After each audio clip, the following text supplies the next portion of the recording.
Hello, hello, hello. Hello, hello all. How are we doing? We're here live from Assetto Corsa Competizione for Watkins Glen round 6. Yeah, round 6. Would you Very believe it? excited me already. I know it.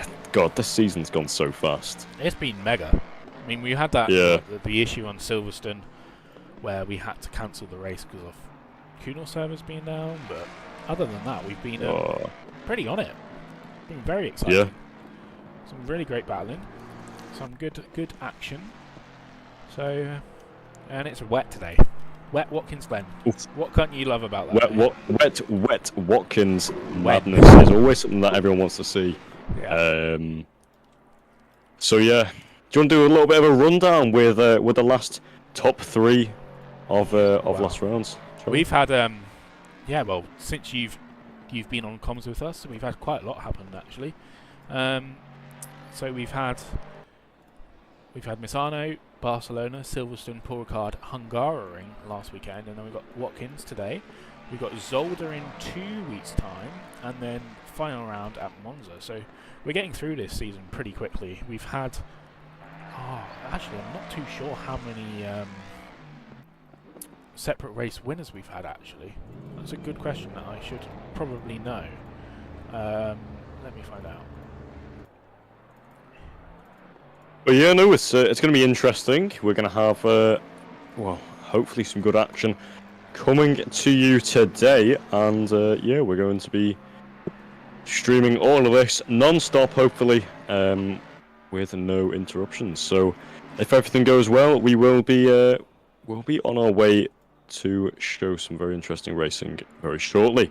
Yeah. So, 10 seconds remaining of practice, and then we'll get out for qualifying. So yeah, we're going to be. Fun fact: we've had in the 5 races we've had 4 different winners overall. Wow! So Luke Wilson is the only repeat winner, and then you had Cyril, who Alan won. Jones, he won the first one, wasn't Yes, he did. Cyril won Silverstone, and then Eric won Barcelona. So you know, it could all go down for it. That's obviously overall.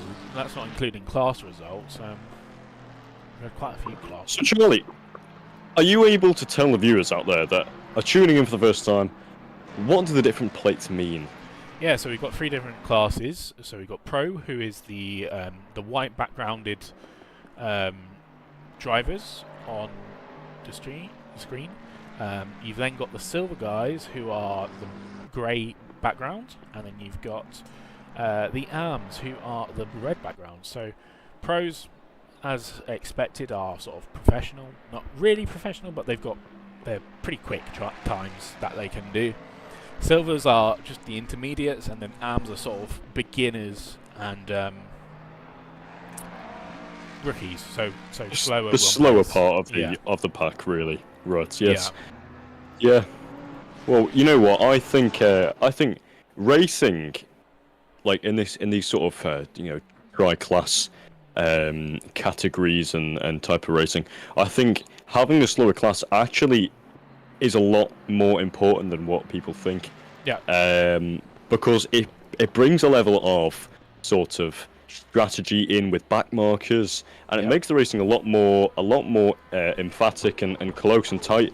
If you've got the likes of one of your slower amateurs, getting in with a mix of them. Definitely. I mean, that's the thing as well, is it really, when you're sorry, I'm just figuring out. No, it's okay. You're sat there trying to do 7 million things at once. No, it's fine. I think I know what you're about to say. So basically, it's also the fact that you've got 3 separate classes. They're all fighting for podiums and wins in their own class as well as overall. So, that adds a little bit more spice, is obviously because there is people who are going to sign up and they're going to be like, oh, but I'm not fast enough to win the race. And it's like, that doesn't matter. You can win the AM class. You can win the silver class. So it gives a little bit more of a, I don't know, more achievement for people to build to. Yeah. No, it's fun. Your mic was just being a bit like robotic. So I sat there. I was like, is it me or is it you? But no, it was me. I just had to reset the call. No, that's fine.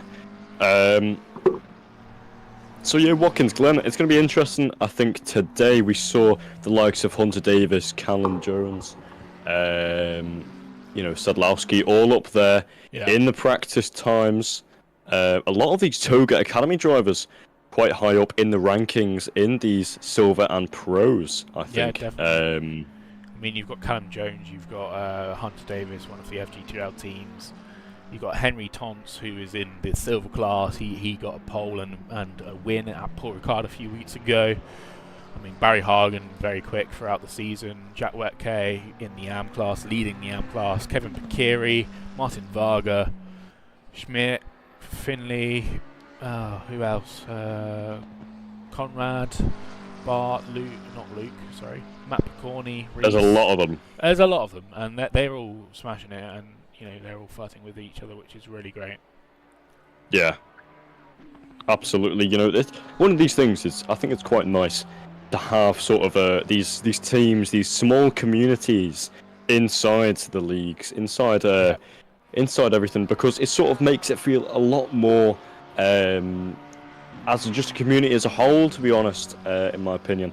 But it's also nice to see a couple privateers. I think it's nice to see the likes of who's out here that's a privateer at the minute. I mean, you've got Tim Van Dyke, who's one of the Milan Marton. Coviello, pretty sure he's a privateer for tonight. Yeah. Josh Collette, Pete Tyler, new entries this weekend. So they're all running on their own sort of teams or entries, which is nice. Absolutely. So here we are then, 2-1-1 coming into heel. And you see, I don't know about you, it is very, very wet. But me personally on this game, I'm not able to really drive. Well, I can drive, but I'm not that great. Yeah. These guys are freaking crazy. Yeah, they're just mental. But the wet conditions is something that you really need to sort of know how to drive in properly. Yeah. So definitely. I don't know if you know personally, but how would you? What one piece of advice would you give to somebody if they were driving in the wet today? I mean, one thing that you need to do is know how to drive the circuit before it's wet. I think that's the most important thing, is knowing the layout, the circuit, where to brake, and all of this important data that you would need. I think that's your first step, is knowing it in the dry. From there, you can then, sort of experiment a little bit more. One of the things that you should do... Enhance it. One thing that you should do when driving in the wet is, adjusting your TC, your ABS, because that affects it. Obviously, your driving style is going to be different. Your tyres are going to act differently. If it's a drying track, for example, you can sort of get caught out with, tyres might overheat a little bit, and they will really affect your performance and your speed. As well as that, it just changes your braking points, so it makes them a little bit longer, so you need to brake earlier. And all of this sort of stuff, it affects your top speed, obviously, so you might not reach your top speed in your top gears. No pun intended. But yeah, so we'll see. But right again, then, so the fastest car on track. Oh, sorry, what were you going to say, mate? This is the thing as well with wet, and obviously having the AMs out on track, is that, for them, this is more learning. This is them learning how to drive in the wet, or how to drive in these difficult conditions, compared to the pros or the silvers or the higher up silvers, who are, a little bit more experienced. They know how to drive in the wet. They know how to do all of that, etc. Yeah, I know what you mean. It's sort of a learning curve for the most down the far end of the field.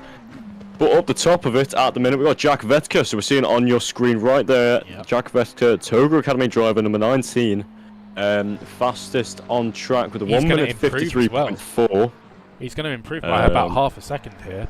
Half a second, yeah. So 53.4 to a 52.8. Can he go faster? Yes, he does. So that's a 52.870. Wow. A brilliant lap by Vetka. Goncalves has gone top with a 52.6, so he's pipped him by about 1.8 tenths there. And Collett as well, down in P6 at the minute, is up by about half a second on his time. There we go. We're seeing him in the Proton competition. Mustang, so he's going to come across the line any minute now. Can he improve 6 tenths up? He improves up to 4th. Really good. He moves up to P4. Wow, that's brilliant lap times from him. So yeah, these drivers are really a lot closer together. It seems that Goncalves and Vetka are sort of in a different league of their own in the AM class. You know, with that huge, like 1.5 second gap between Goncalves and Van Dijk. That's amazing. I will say though, Rhys Ando is going to be one of those sort of dark horses. He's very good in the wet and really enjoys the Aston Martin. So the Aston Martin does go very well here as well at Watkins. So I will expect to see him up in the top 3 potentially by the end of this qualifying session for the AMs. No pressure, Rhys, if you're listening. We've also got. I'll tell you what though, I always say it. Yeah. But his car is so nice. Beautiful. We have got Jack Wetke about 4 tenths up on his time at the moment, so that will take him to pole if he can keep it through the final 2 corners. Let's see what he can do coming into the final corner. He's improved by half a second almost. Yeah. So coming. Where's he going to slot in? Across the if line. He can keep it. 52.4. And he does.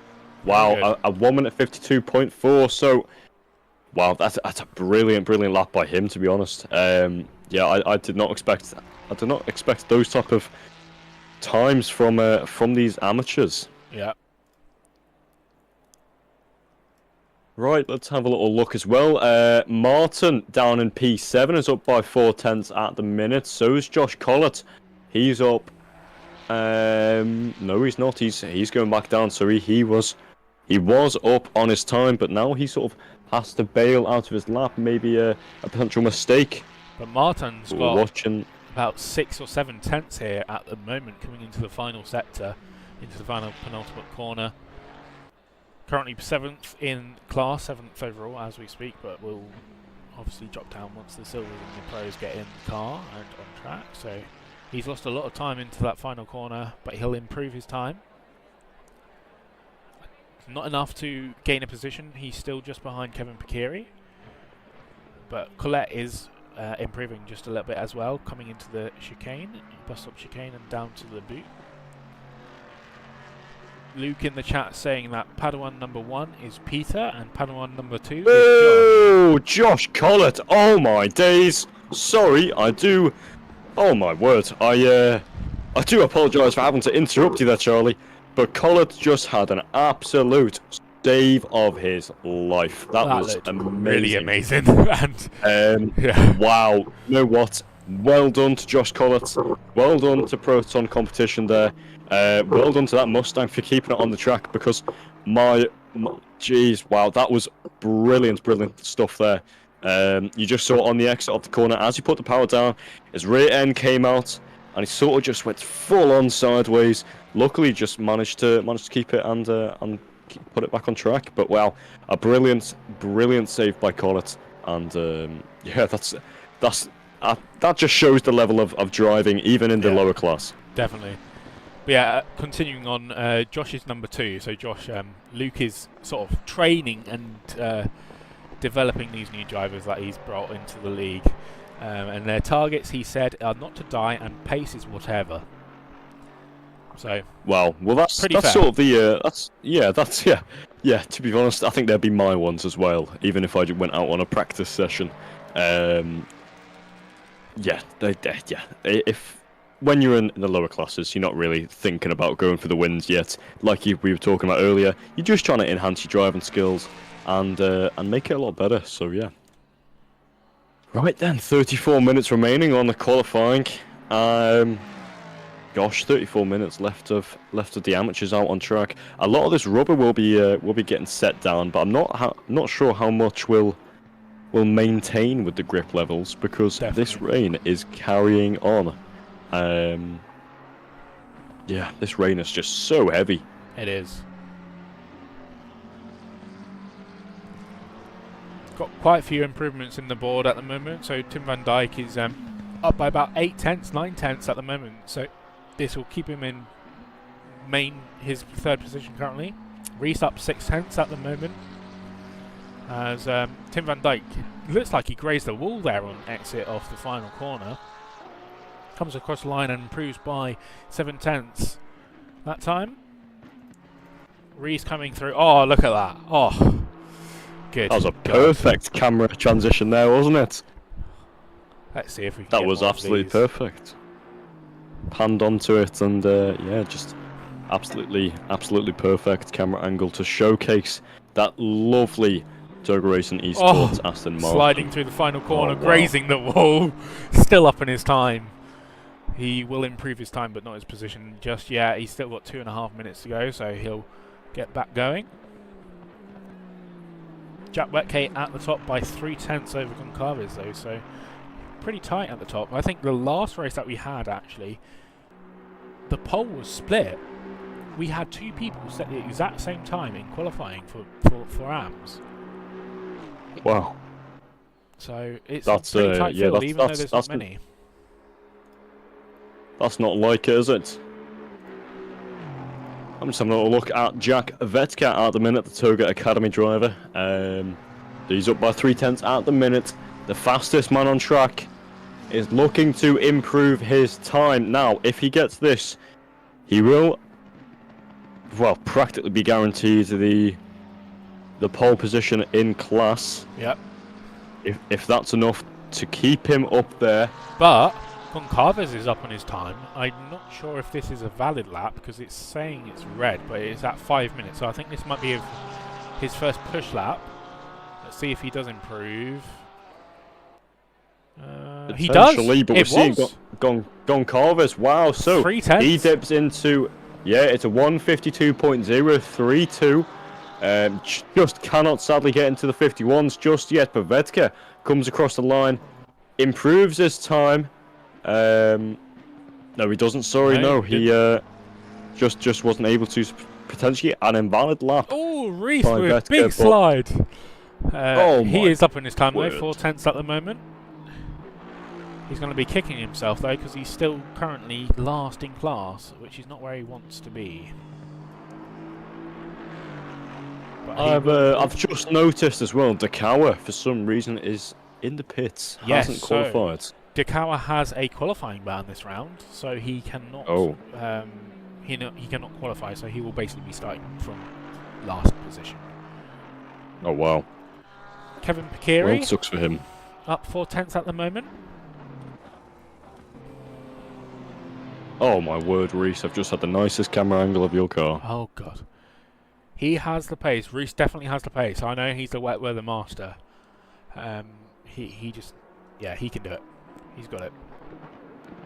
Absolutely. We know these drivers out here, they are the amateurs and they are labelled as amateurs, but they're certainly not inexperienced, that's for sure.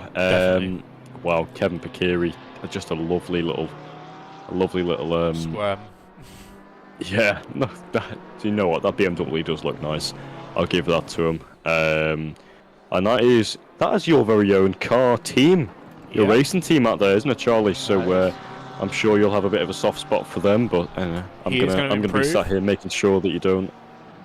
I'm gonna be here making sure you don't favour him too much. Haha. Wow. It's alright. I'll just balance it out with the Toga. Well, he did improve his time and just went P4 in class, so you know. Yeah, not fair too enough. Shabby. But it is now so there we go, then, Silvers.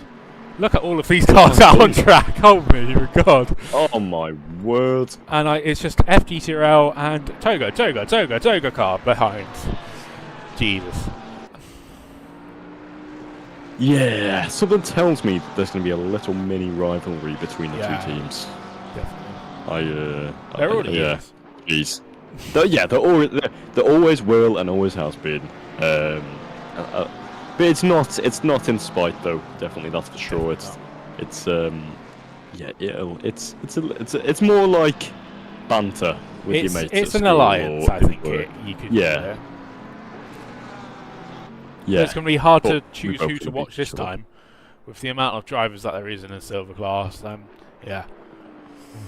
Absolutely, we're just going to have to keep an even span on the drivers of the grid. So people queuing up into the final few corners. Very fair. Going for a push lap already. For me personally, I think I would scout the track a bit more, see if the conditions have changed, wait a lap. Oh my days, what was going on there with that McLaren just hitting the wall? That was very strange, I'm not too sure what happened there, but here we are, Finley O'Reilly looking to go on to the first push lap. That's the Bentley Team M Sport. Is it number 59, the Brit. First on track, out of this car train. Oh, can he keep it on He track looks limits? stable. He looks pretty stable, I think, to be honest. A little bit wide into T1, obviously, but yeah, Barry Hargan, the Irishman, who we say sometimes needs subtitles. Yeah. Maybe not sometimes. Maybe not best sometimes. Thing to mute him. Yeah, potentially. No, we're only kidding, Barry. We do love you. We love you. Yeah, we love you, Barry. Don't change, please. Yes. But look at this, Finley coming around the loop, chucking it through those curbs, even in the wet. That's really dangerous. Really is. He's just got the confidence in that Bentley. I think he's going to be a force to be reckoned with, potentially. You just see how he's trail braking mid corner. Even in these conditions, with me, I'd be in the wall by now. I think even on the formation lap, I'd probably just understeer into a barrier. That's not ideal, is it? It does look like we have had an incident though. Henry Tons. Oh, look at that! Lots of cars there. Martin Varga, Henry Tons. Oh, and then Guido Martinez hits him as well. So chaos in the boot and the chute. Definitely contact not what there, we want, is that's it? not ideal, is it? No, definitely not. Especially in qualifying. These drivers are going to have to go back to the pits, fix the cars, do anything they can, and then they're going to have to go out and warm up the tyres all again and everything. That's not ideal at all, especially with this time that we've got remaining in the qualifying. So Finley O'Reilly comes through and he goes P3 overall. Bent Mazzaro's just behind him, goes P3, just ahead of him. Kieran Macy P3. Looks like everyone's going P3 at this point. Everyone's going P3. They can't beat the AMs just yet. But to be fair, I mean, if you think about it, it's their first push lap, and the fact that they're 2/10 off of Vetka's time. Yeah. That just shows, doesn't it, the difference in class skill. And this isn't even the top class. Barry Hargan P2 overall. Yeah, lovely for Barry. He will be made up for that. P1 in class so far, but I'm sure that... I'm sure Martin Varga will be able to pull something out, but I think he was involved in that collision with Henry Thompson and Guido Martinez just a few minutes ago, so he's had to go back to the pits and get back out. Putting a stop to his charge in the championship, maybe? Maybe. Gilherm in the chat saying, pole, let's go. Yep, pole again. Well done, mate. But still, Barry Hargan on top in the Bentley and improving as we speak. Going very wide though. That's track limits. Very wide there. I don't know where he was going. He was going off to a different postcode. Potentially he was going to Kyle Army, where we had a bit more. We've not had Kyle Army in this calendar, have we? In Toga. He's going back to Toga, really. I was going back to Toga. Yeah. But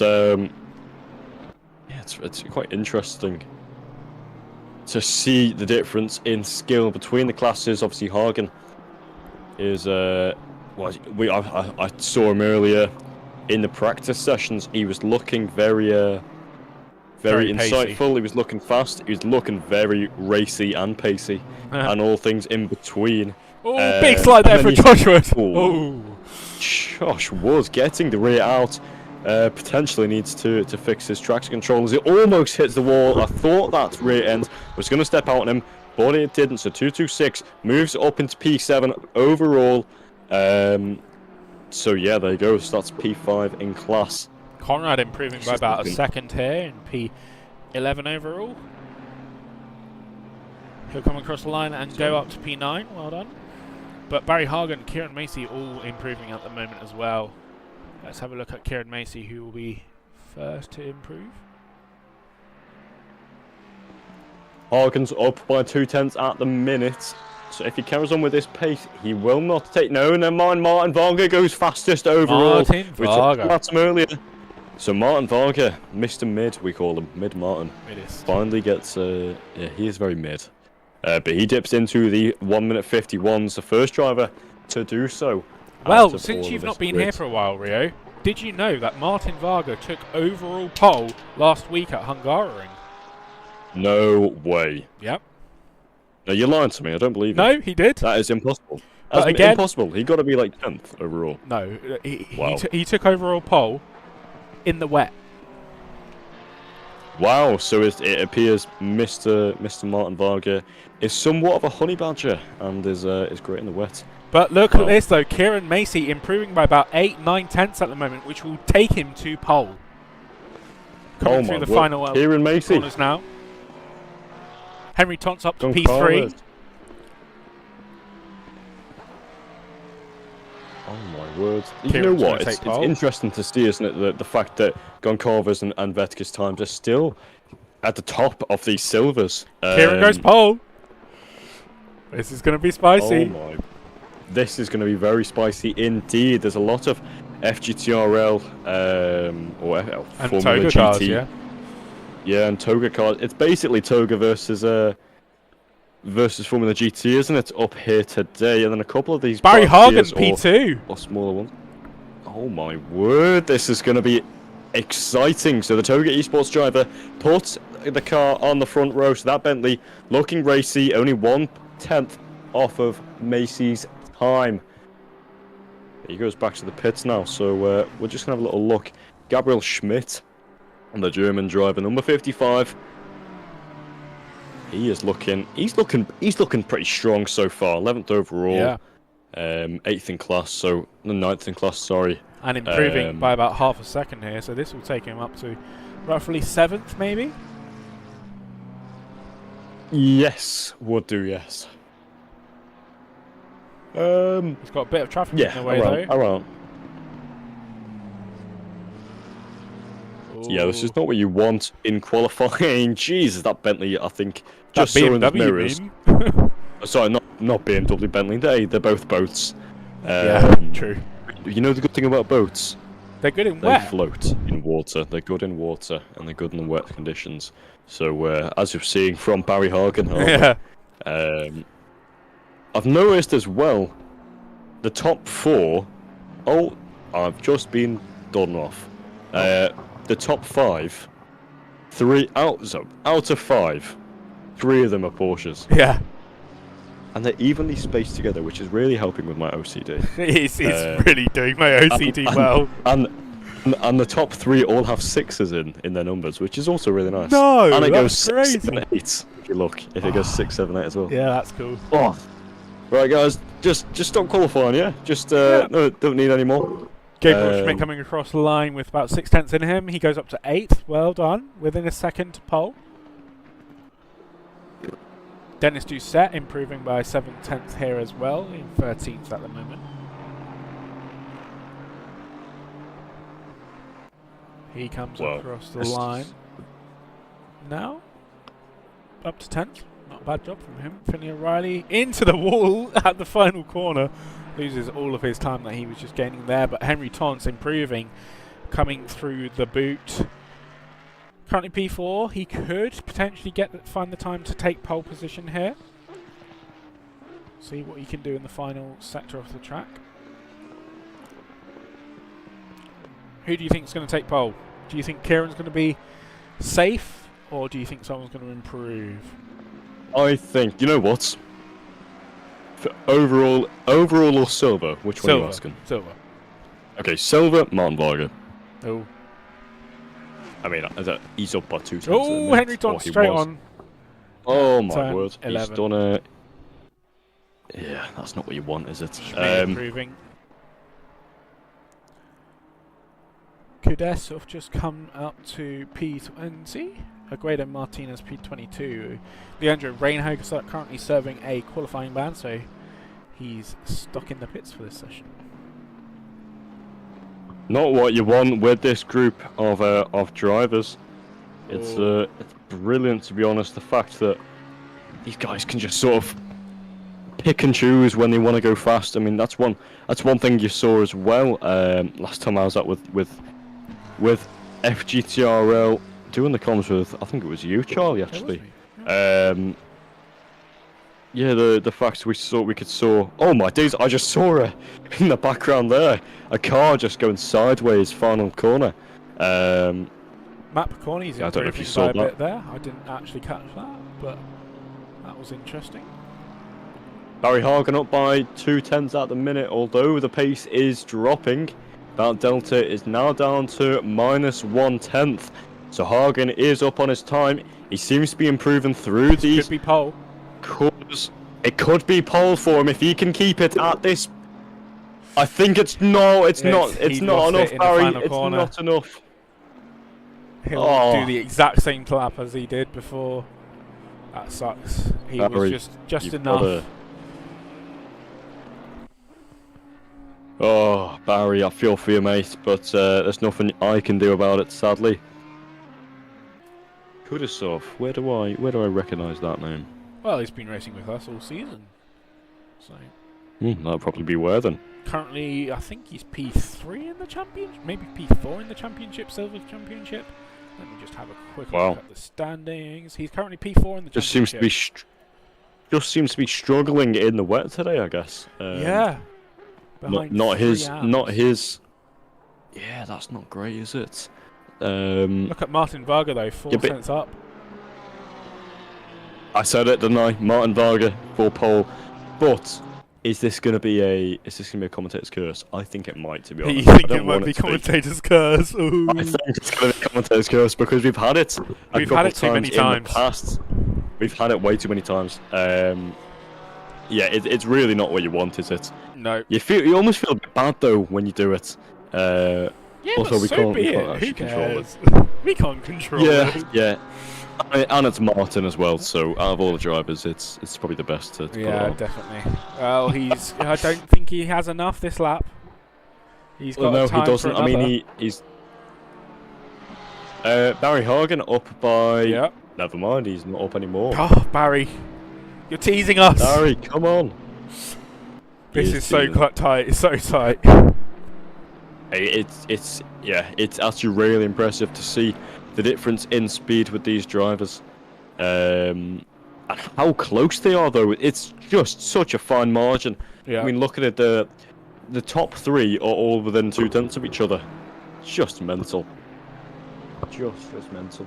Barry Hargan then is up at the minute, only slightly. Martin Varga is looking to go faster as well, only slightly to him as well. These guys just pull out of the bag. Come on. I don't know if these guys can do it though. That's the thing. I think they're struggling with the final sector. That's where they're sort of losing their pace and losing their time to beat Kieran. So I think Kieran might have done a blinder here. I've not seen him do another good lap better than what he's done. So a one-hit wonder, one-lap wonder. It's all you need, isn't it? It is all you need. You only need one lap that counts, and Varga is looking to do just that, to be honest.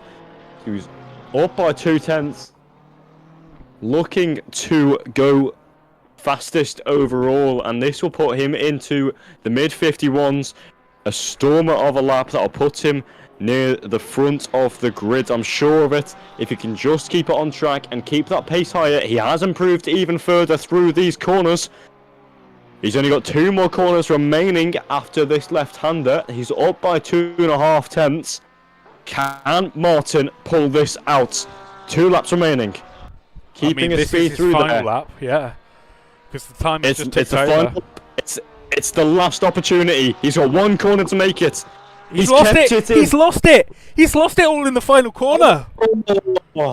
Martin Varga goes to 2. And he goes up to seconds, but that's just not enough.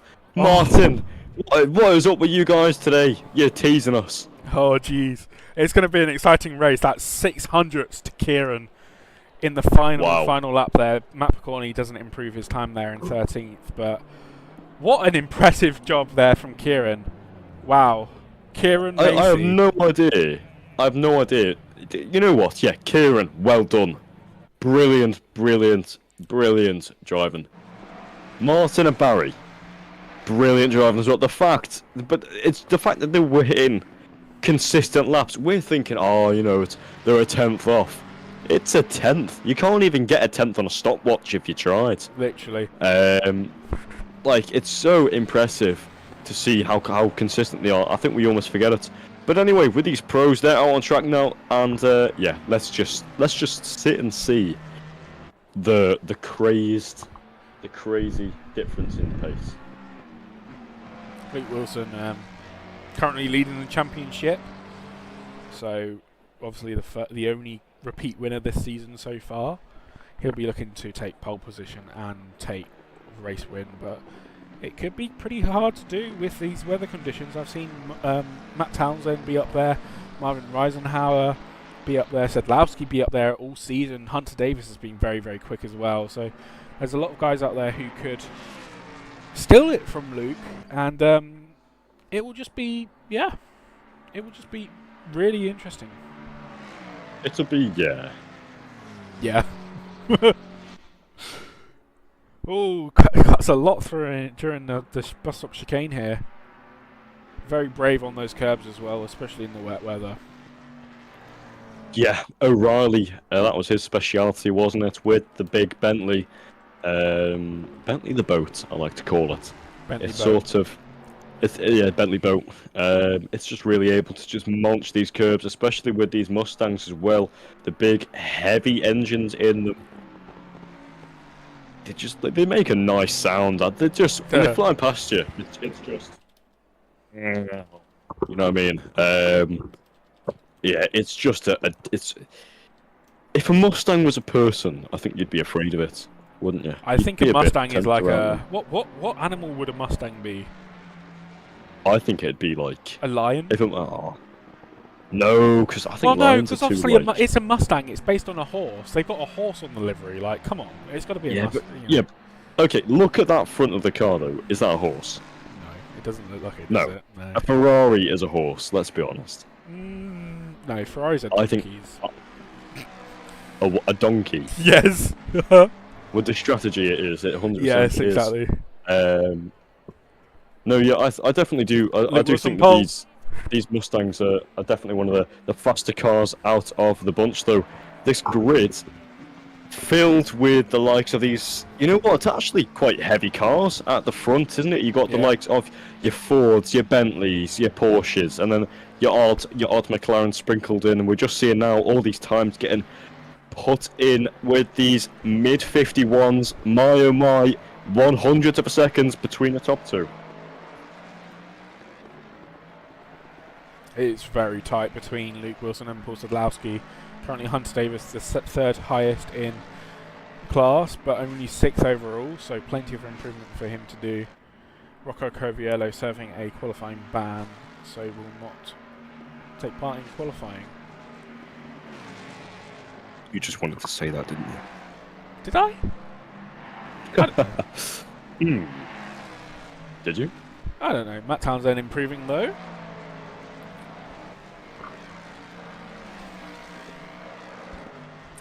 All of these Mustangs.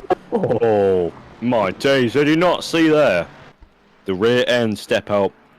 What's the car behind Townsend there?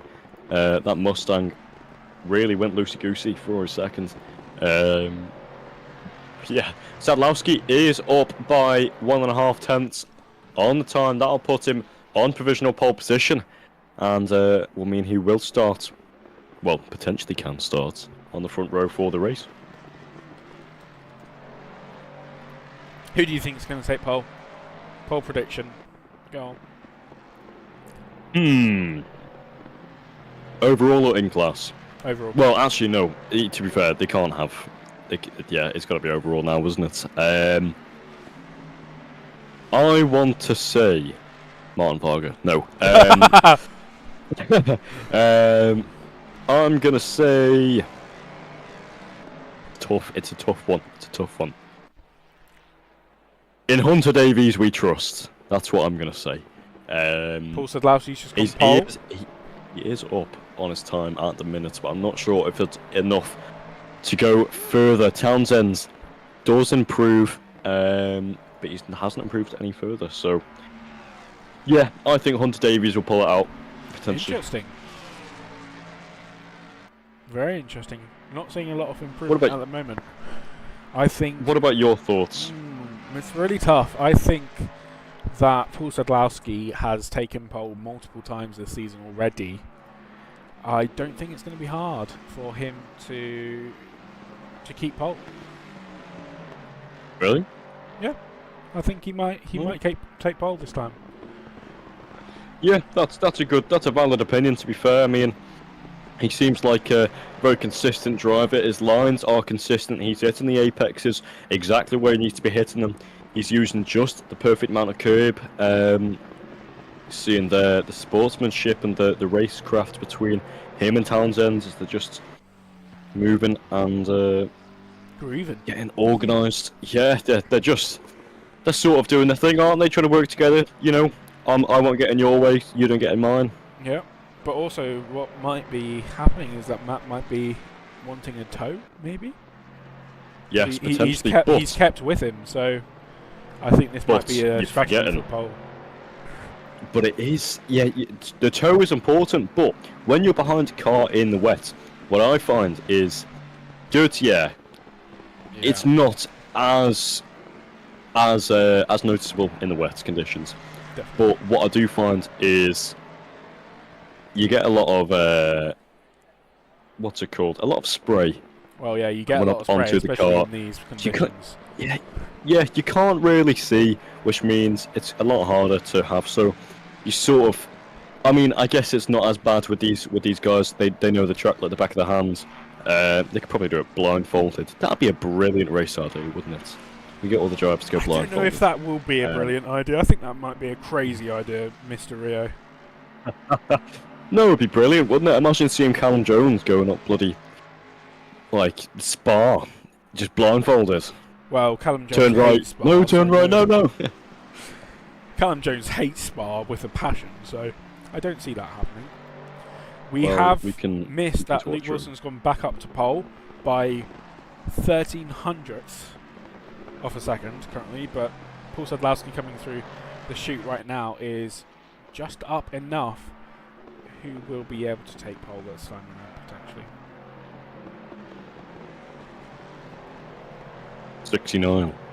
Wilson is looking strong, may I say. 1-2-2 though. That is Sadlowski. Is currently, well, only marginally faster. Oh, he's up by a tenth at the minute, but it's 100th of a second that separates the two. So even the slightest of improvements will drastically change this outcome. Macy, his time is still very strong, but it's 2/10 between him and Wilson. Sadlowski's going to improve, but look at Matt Townsend though, 3/10 up, but just behind him. So we'll watch Sadlowski cross the line and immediately go to Matt Townsend, who will definitely improve quite high up. So Sadlowski takes pole. Matt Townsend P3 just pips Kieran Macy there, so top three currently all Fords. It definitely is a heavy car, isn't it? That's what we were talking about earlier. These heavy cars, these Fords, your Porsches, your Bentleys. I mean, look at that. Your top 8 is literally, go Fords there you and go, Porsches. top 3. Yeah, it literally top 5 is either a Ford or a Porsche. Top 8 is a Ford, Porsche, and Bentley. Is top 10. Yeah, it is Bentley. Sorry, yeah. Yes, it is a Bentley. Yes, a P90. I mean, you got the odd Lamborghini there sprinkled in, but you know, it's the top 10 is half of them. Half the top 10 are Fords. Yeah, that's pretty insane. No, it's not. No, over half actually. Over half, over yeah, half. yeah. Six, Only Bentley, Porsche, out of 10. and Lambo, yeah. Wow. That's mathsing. Well, where they go. Yorkham goes in P8. So he slots in P8 in that McLaren, the lighter car.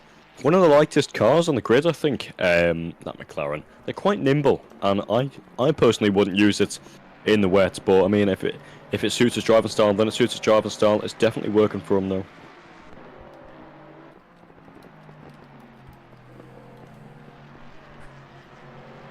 Oh, so me personally, I haven't driven Watkins Glen. I don't know if you have, Charlie. I have. I did a you have a grueling 24 hours of Watkins Glen in a Lamborghini about a year ago. Sadlowski goes off. Yeah, I think Sadlowski's going to come back in, get some new tyres on, and get back out and try and defend his pole position. Sorry, so what was this? What was this 24 hours race? Oh, it was hell. It was. I think it was the first 24 hours I did on ACC. And I did it in a Lamborghini because at that time I was driving Lamborghinis apparently. I don't know why. I don't know why I'd want to put myself under that Italian buffoonery. Yeah. But I did it, and it was. We didn't have the greatest start to the race. We were involved in quite a few incidents, not off our own fault, but it was really, really tough at the start. The driving standards were pretty poor, and fortunately a lot of people dropped out of it throughout the race, so it sort of made it better. I went to bed and handed over to our night shift drivers, and they did really well. They did really, really well. They got us up quite a few positions throughout the night, which was really good to see. I think we crossed the line P14 in the end. Wow. That was really good. But yeah, it was just tough. There was a lot of rain involved, and as I said, the driving standards weren't great, so it was a bit tricky. So I've had my fair share of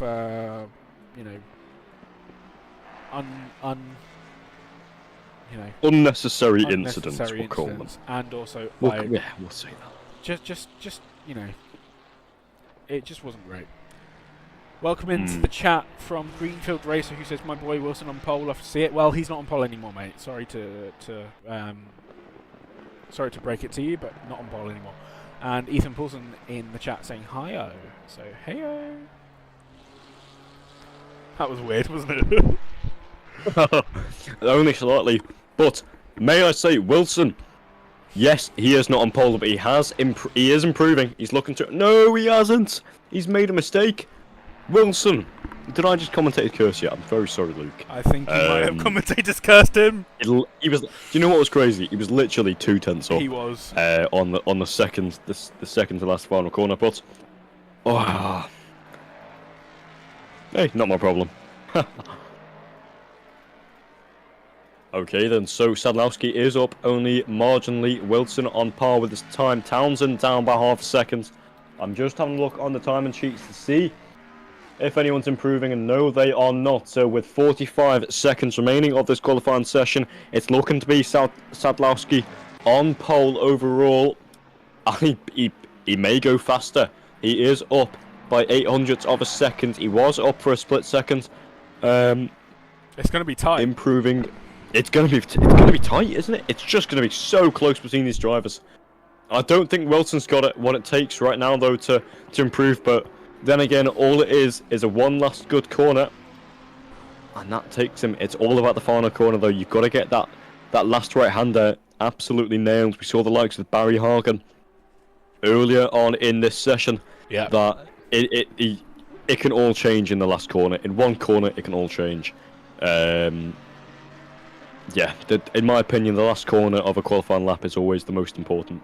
Definitely. And yeah, this Watkins Glen is known for just killing their drivers in the last corner. I mean, look at this. Sadlowski's literally just teetering on the edge of improving or not improving it, while Luke Wilson up 0.3 at the moment. Can he keep it?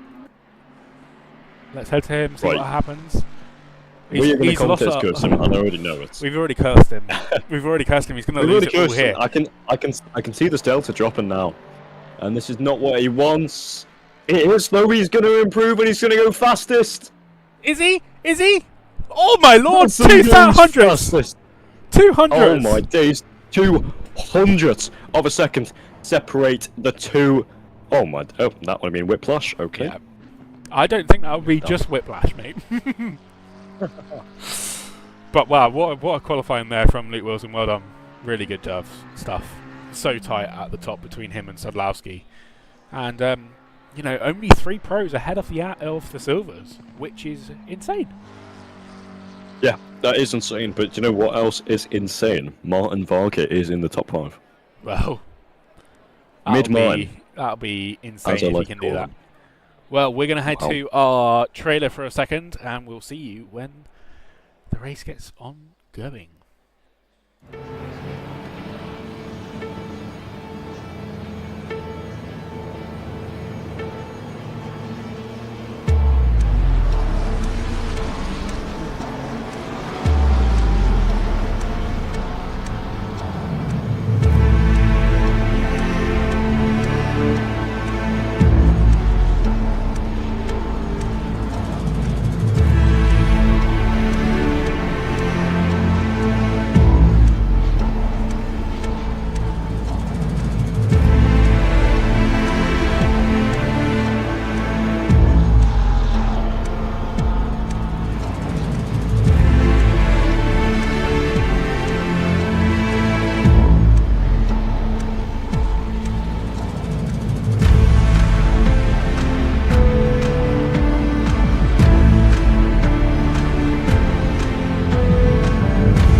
Okay then, so we're getting ready.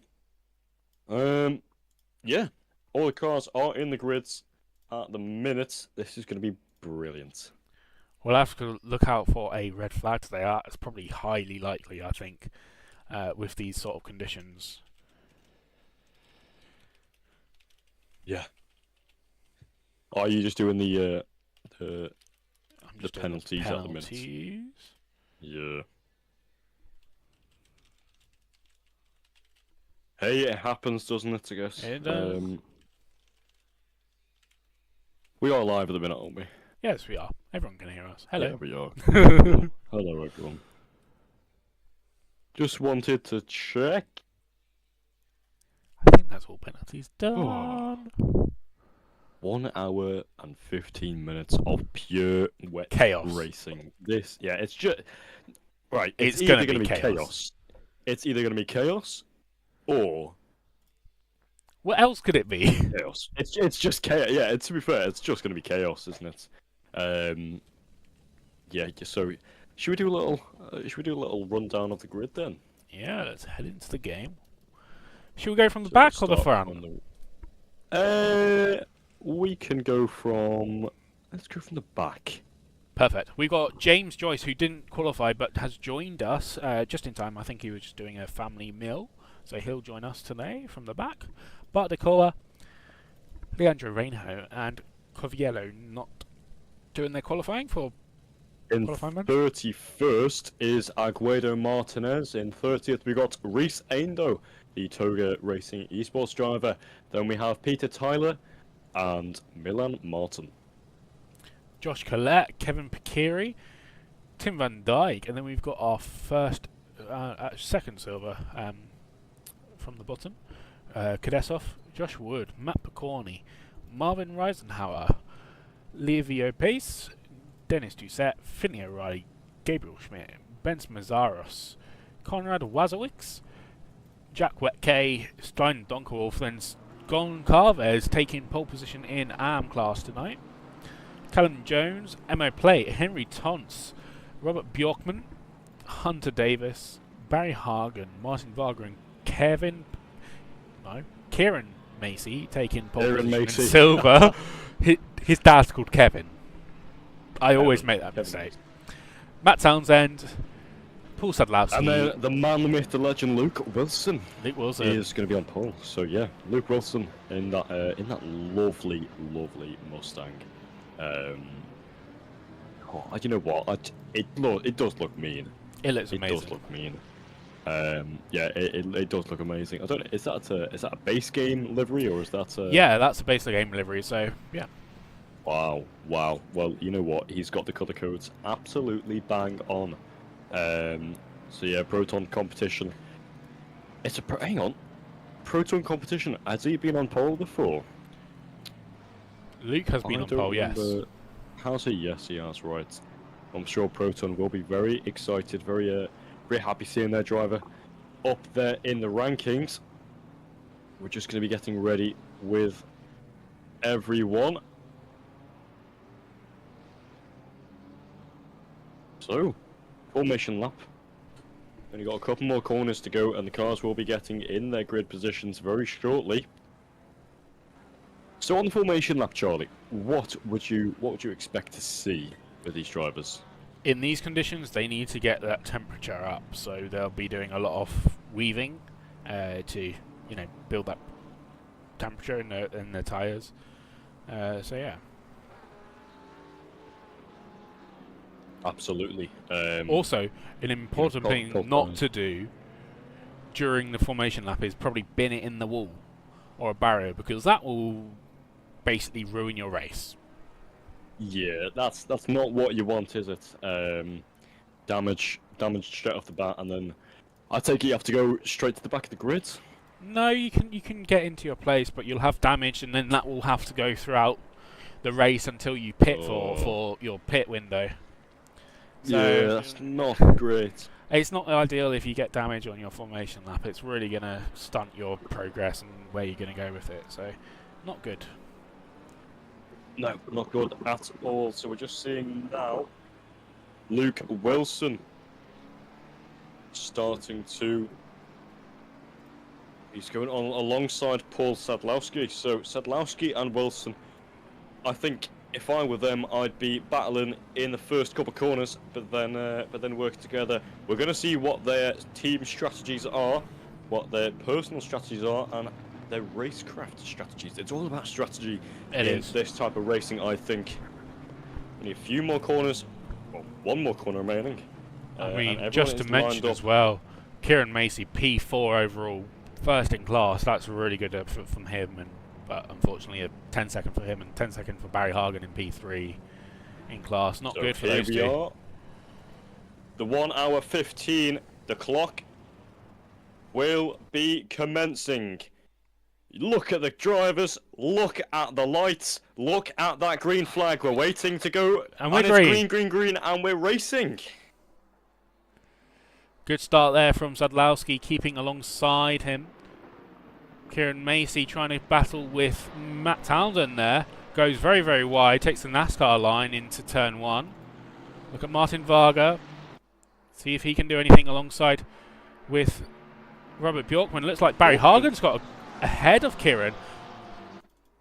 Looks like we're all clean up into the S's so far. Oh no, we've got one car stopped at the back, I think. I think so, but that's not the worst of our problems, to be honest. That's not a huge problem, especially in the wet weather conditions with such close action. Reese Aindo, we can see him trying to pick off some of these drivers, trying to make his way through. Josh Ollett is up there at the minute, so Wilson leads from Sadlowski. It's 5 tenths between them. Townsend follows on 7 tenths, and then Barry Hagen. Most importantly, 3 tenths behind him. Josh Collette with a drive-through. Checking if anyone else has got a drive-through. Nope, just him. I wonder what that was from. We're seeing now all these drivers trying to scuttle between each other to get past each other. There he goes, Finley O'Reilly in that BMW. So he's looking to progress further up the rankings. We saw him earlier taking very fast lap times off of some of these drivers. But yeah, you know what? Goncalves is doing very well. Yorkman's doing very well as well. But look at this though, Luke Wilson and Sadlowski just pulling a gap already, 8 tenths in the first lap to Matt Townsend, and then Barry Hagen just another second behind that, so already pulling this gap. And look at this, bump drafting down the straight, looks like. But a clean lap 1, no red flag, very good. Yes, for once there's no red flag, eh? Oh, we got James Joyce coming into the pits. I wonder what that's for. Look at the front of that. I think there's a bit of damage. I don't see much damage on that. I don't know why he's coming into the pits. Oh, maybe there is a little bit of side damage there. Maybe some suspension. Oh yeah, side damage. There you go. Yeah. Oh, we're looking that the leaders are side by side or thereabouts anyway. They were for a second. The gap between the two is only 2 tenths, and they're really wanting to get this racing underway straight off the bat. I don't think Sadlowski wants to stay behind that Mustang anymore. It's a Mustang 1, 2, 3 so far, with a Bentley and a Porsche following further on. Finley O'Reilly going really wide. Loses a position now. The amount of cars here is just absolutely crazy. 35 cars on track. Joyce is still in the pits, but Wilson is trying to keep Sadlowski behind him. Number 69. There's only 1 tenth between the two, and they're going to go side by side. Sadlowski looks to make a move, but doesn't have the appropriate speed to get past him. So yet again, it's still the Mustangs 1, 2, and 3. Yeah. Barry Hagen in first place in silver at the moment. Martin Vargas dropped a couple of positions overall as well. So this could work really well for Barry and Kieran if they can both get ahead and sort of build a gap to make up for their deficit. That could work pretty well for them. Absolutely, you know, these drivers are. There's so many on track as well, though. If you make one mistake, you're almost guaranteed to lose a minimum of 2 positions. But here we are, then a battle for the lead. And they go side by side into the chicane. And we can't. So Sadlowski is still trapped behind Wilson. Townsend's looking to. Oh, Marvin Reisenhauer going in the grass at the chicane. Maybe a little bit of contact there with Konrad Wazowski. Wazowicz. That's the word. Wazowicz, yeah, there we go. Wow, that was tight. That is crazy, that. Wow, yeah, so a lot of drivers are on track. A lot of them also are in a train of cars. You know, it's normal that you see the amount of drivers this close together in racing without making contact. As we're seeing there, geez, Callum Jones underbraking very, very close to the rear of that Mantley EMA car. Yeah, Goncalves is doing really well, currently in the top 10 as an AM. So doing really well, and Jack Weck just a position behind him in, well, 2 positions behind him at the moment, just there, that red McLaren behind Callum. So very good battle for AM leader. Reese Aindow has made it up to P3 in AM class from starting P8 in AM class, so really good job from him. Really slidey on the exit there though, so that didn't help. But he's all the way down in 25th, while P1 and P2 are 10th and 12th, so not ideal. Nearly side by side, Paul and Luke up the S's. Paul's going to go for a move here, I think, side by side, but Luke's got the inside into the chicane. Paul's going to have to sit in and slot in behind.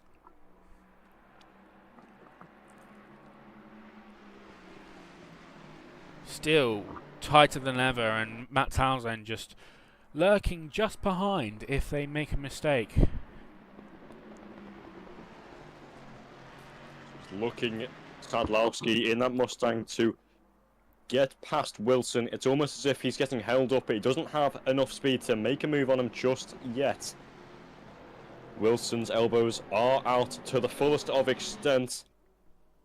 It's also interesting as well, because he's probably not even going to get the traction enough to make that move in some corners, for example. But look at this though, Matt Townsend just closing in inch by inch every single corner, while these two battle for position at the top. Wet conditions as we see side by side behind. Callum Jones, Goncalves. Callum Jones going for a move on the inside. Sliding there quite a bit. Yeah, that Mustang's really struggling with traction. We're seeing it a bit further up the start of the field as well. Some of these into the wall for Hunter Davis.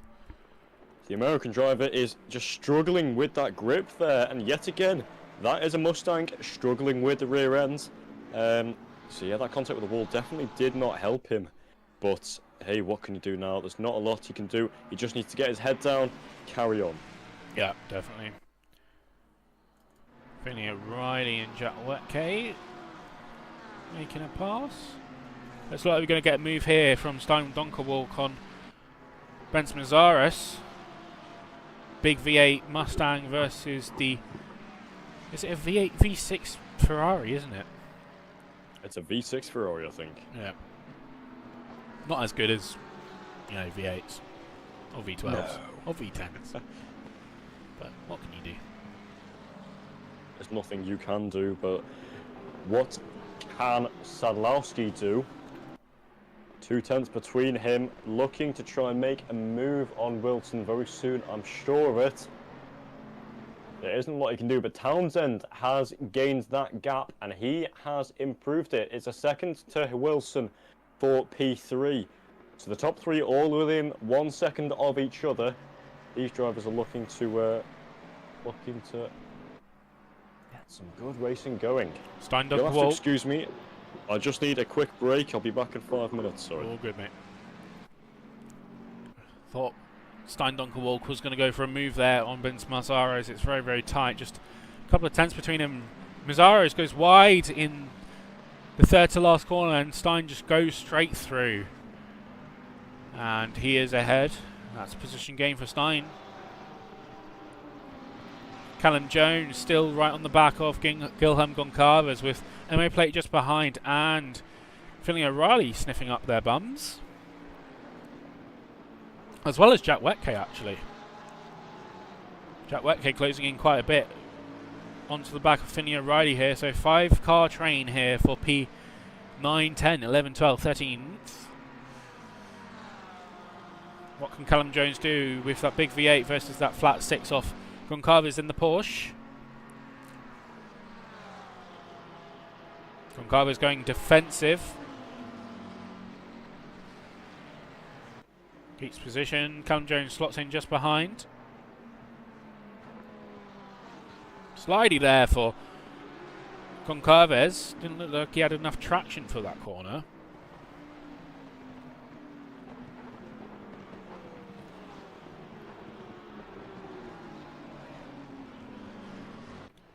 Callum's really looking for this position at the moment.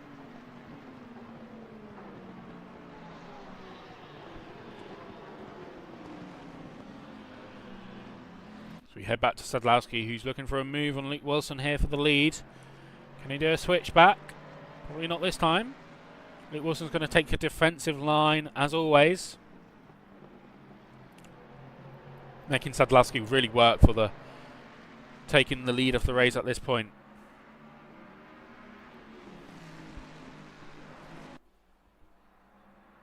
Oh, off track nearly there for Luke Wilson. Sadlowski's got a good exit there. Are they going to go side by side? Luke Wilson goes defensive, goes straight in front of him onto the inside line. And not this time for Sadlowski. See what he can do into the bus stop chicane next time around.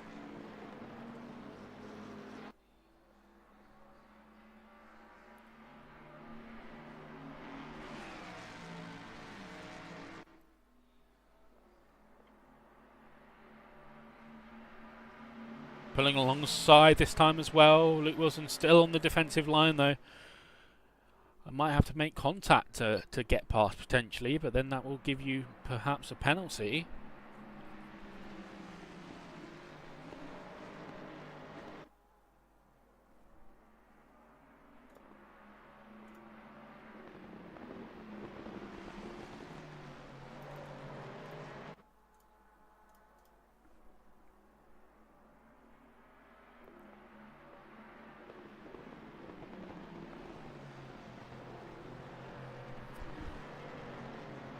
Pushing him along at this point.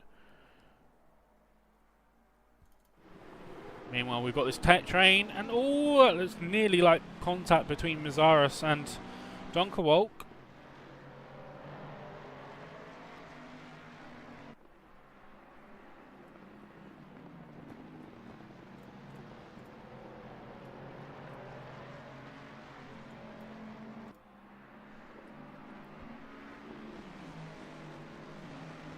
Looks like Paul Sadlowski's sort of more tuned for this weather, whereas Luke Wilson's sort of struggling with finding traction and exit cornering.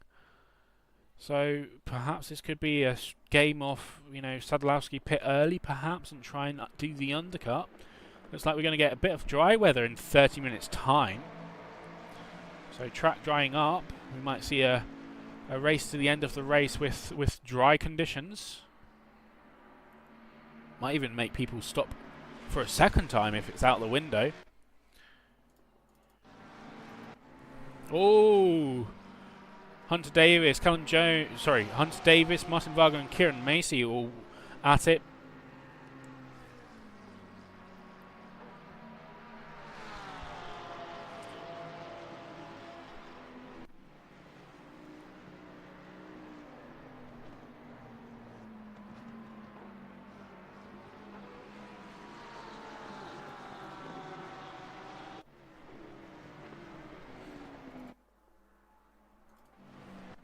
Stein Donkerwalk looking on Finley O'Reilly here as well in the Ferrari.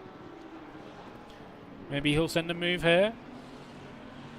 Maybe scares Finley O'Reilly taking a wide line. Nearly contact there, but catches it.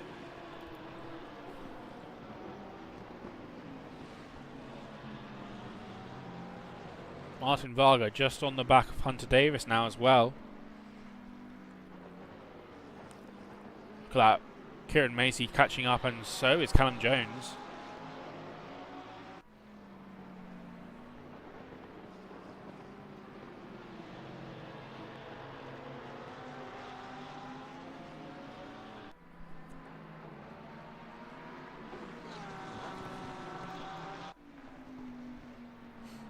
Stein gets past Finley there. Oh, big moment there for Hunter Davis. This looks like it's going to be Martin Varga getting past this time. Pushing out Kieran Macy as well. Kieran Macy looking for a move. Nearly does go for it. Hunter Davis and Martin Varga side by side. Is Kieran going to get past here as well? Kieran gets past. Callum Jones going to get past as well. Very well. So Hunter Davis losing a couple of positions there. Callum looking on the back of Kieran Macy here. Kieran Macy going defensive into the bus stop chicane. He'll have to slot in behind. Kieran Macy doesn't take that very well though. Very slightly off. Nearly off track there for Callum Jones. He gets the position. Some very good racing though. Clean and swift racing.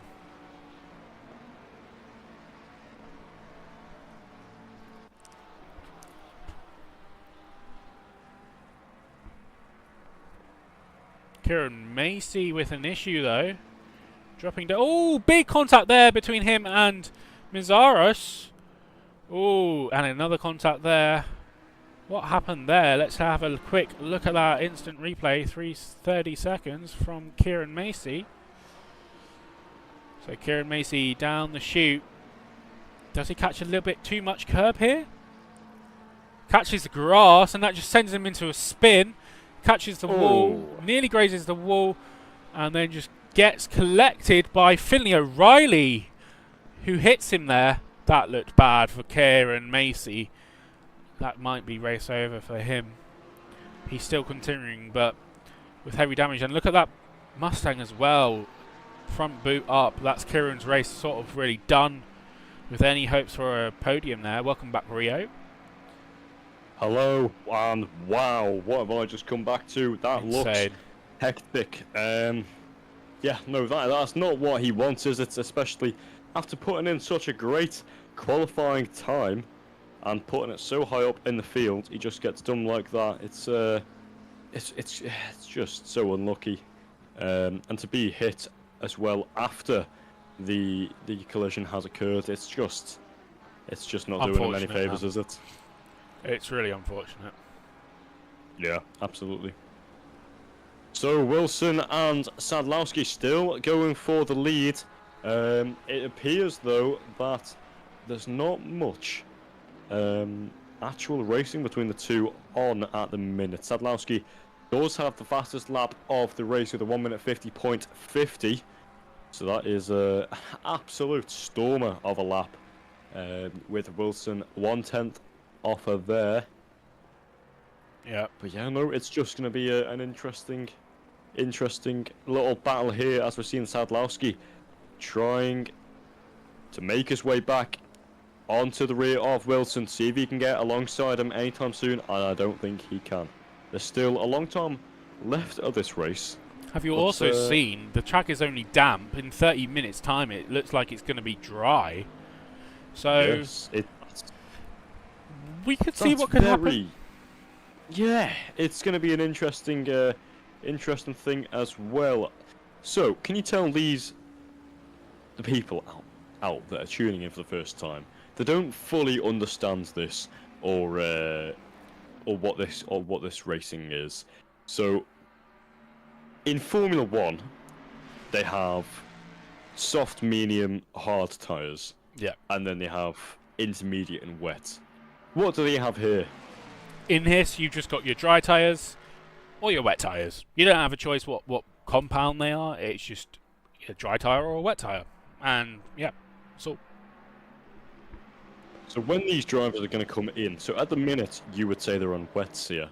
Yeah, I wouldn't expect anyone to be on dries at this point. I think it'll be pretty much useless. You'll probably be in the wall quite a lot. And very, very slow.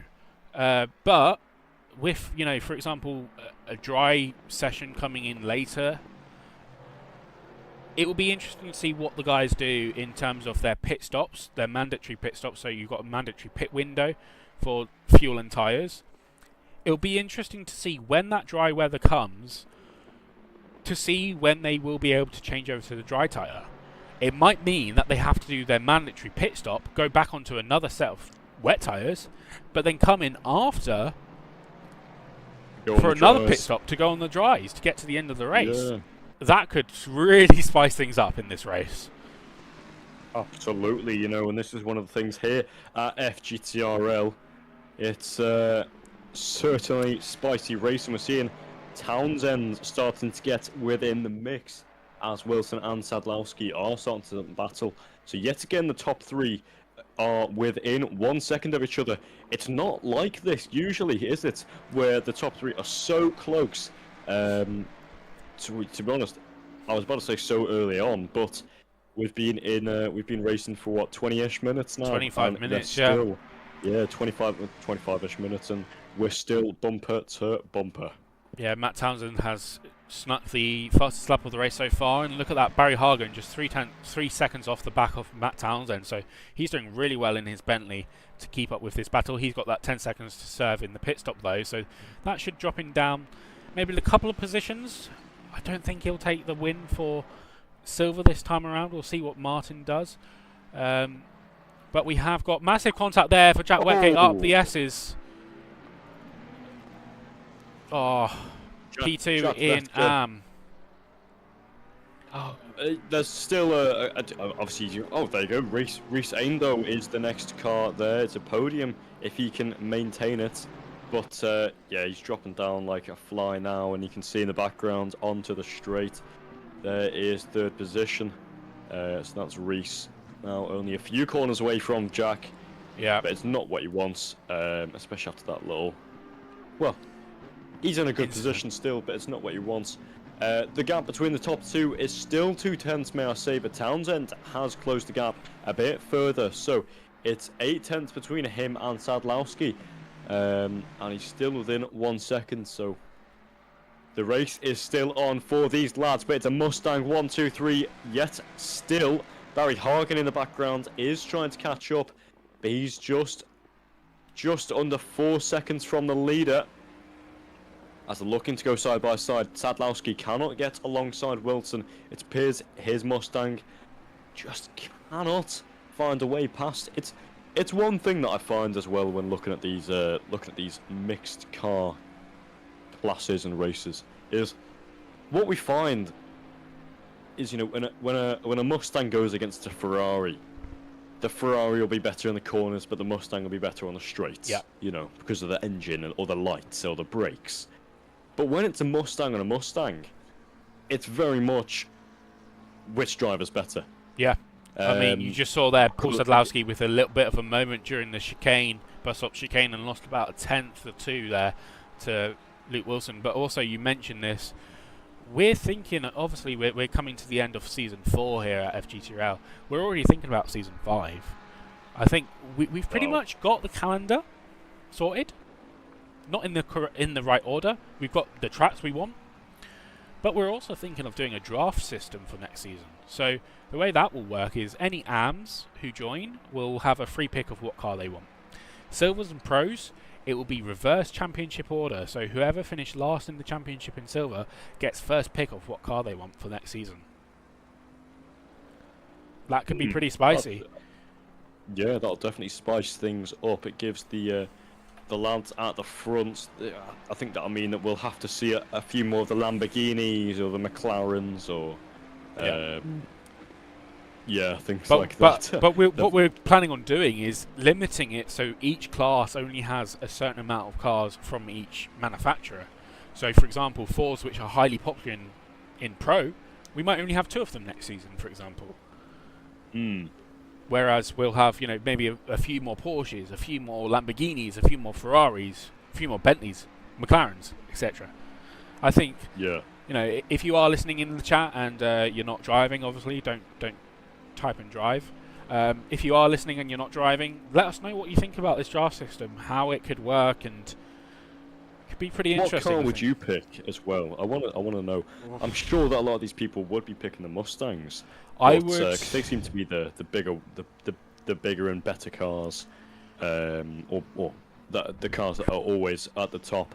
But it's the Mustangs and the Bentleys that I see a lot of the time. Callum Jones, my oh my, has made his way up into P6. Oh, big That size. is brilliant from him. As we're just seeing Martin Varga, also known as Mid Martin. This is really going to help out Barry Hargan in P1 in class at the moment, who has that 10 seconds. His gap to Martin is currently what? Nearly 8 seconds? 8 seconds there, about. Yeah, Charlie, that's right. So he's building that gap, and maybe with Callum Jones going ahead, could help him. It could help Barry build that gap. It definitely could. But yeah, no, it's just these 2 Toga lads. Callum, I think being Callum won't want to let Martin past. No. Because but I also know that he's Callum an e-sport is. driver. Yeah, definitely. I also know that Callum is currently nursing an injury in his arm, so he's trying to take a little bit carefully, more than before, really. So I think he's sort of trying to preserve himself, and I think at this point he's decided. I can't remember where he qualified. Where did he qualify? He qualified P11, so he's made up 5 positions so far in this race, which is really good for him. But considering that Luke Wilson's leading and took pole, yeah, that's the. I don't think it's Callum's championship anymore. And I think he's come to accept that, and he's decided, okay, it's not my championship this time, but I'm still going to drive the heck out of it, you know? Yeah, and that's what you're going to have. In the end, it is a simulator, it is game. Oh, we're seeing Martin Varga! Martin he just Varga! Went off, so oh my days! Nearly you just made got me an unsafe clench every rejoin. single muscle and fibre of my body. Wow, Martin. I mean, he's still second in the class, but I'm not too sure how he's going to feel after that. I mean, that's the win out of the window for him. Barry Hagen's got a good enough gap now, I think. I think it is. Yeah. If bargain. Bargain. If big man boat Barry Hagen. Big man boat Barry Hagen. What is that? Alliteration. Is that something you learned from your GCSEs? It is, yes. It yeah? definitely is. It'll get me the A. Oh, it'll get you the A. Yes, right. So, yeah. We should be heading into pit window very soon as well. 47 minutes left. It should be opening very, very soon. I'm thinking about 2 minutes? Yes, around 2 minutes. I think it will be. The race was 1 hour 15, wasn't it? Yeah, so it should be halfway through, and it's a 15-minute window. So it should be open soon. Yeah. Around there. But here comes Sadlowski on the back straight. Not enough this time. Cannot make a move on Wilson. It's just Mustang on Mustang action, and they're just unable to catch up. Hagen, he's catching on his time. He is catching very, very slightly, but yeah, it is noticeable. Townsend now 8/10 from Wilson, 7/10 or 6/10, sorry, from Sadlowski. So Townsend will be in the mix in the next couple of laps if they all get in the same pit at the same time.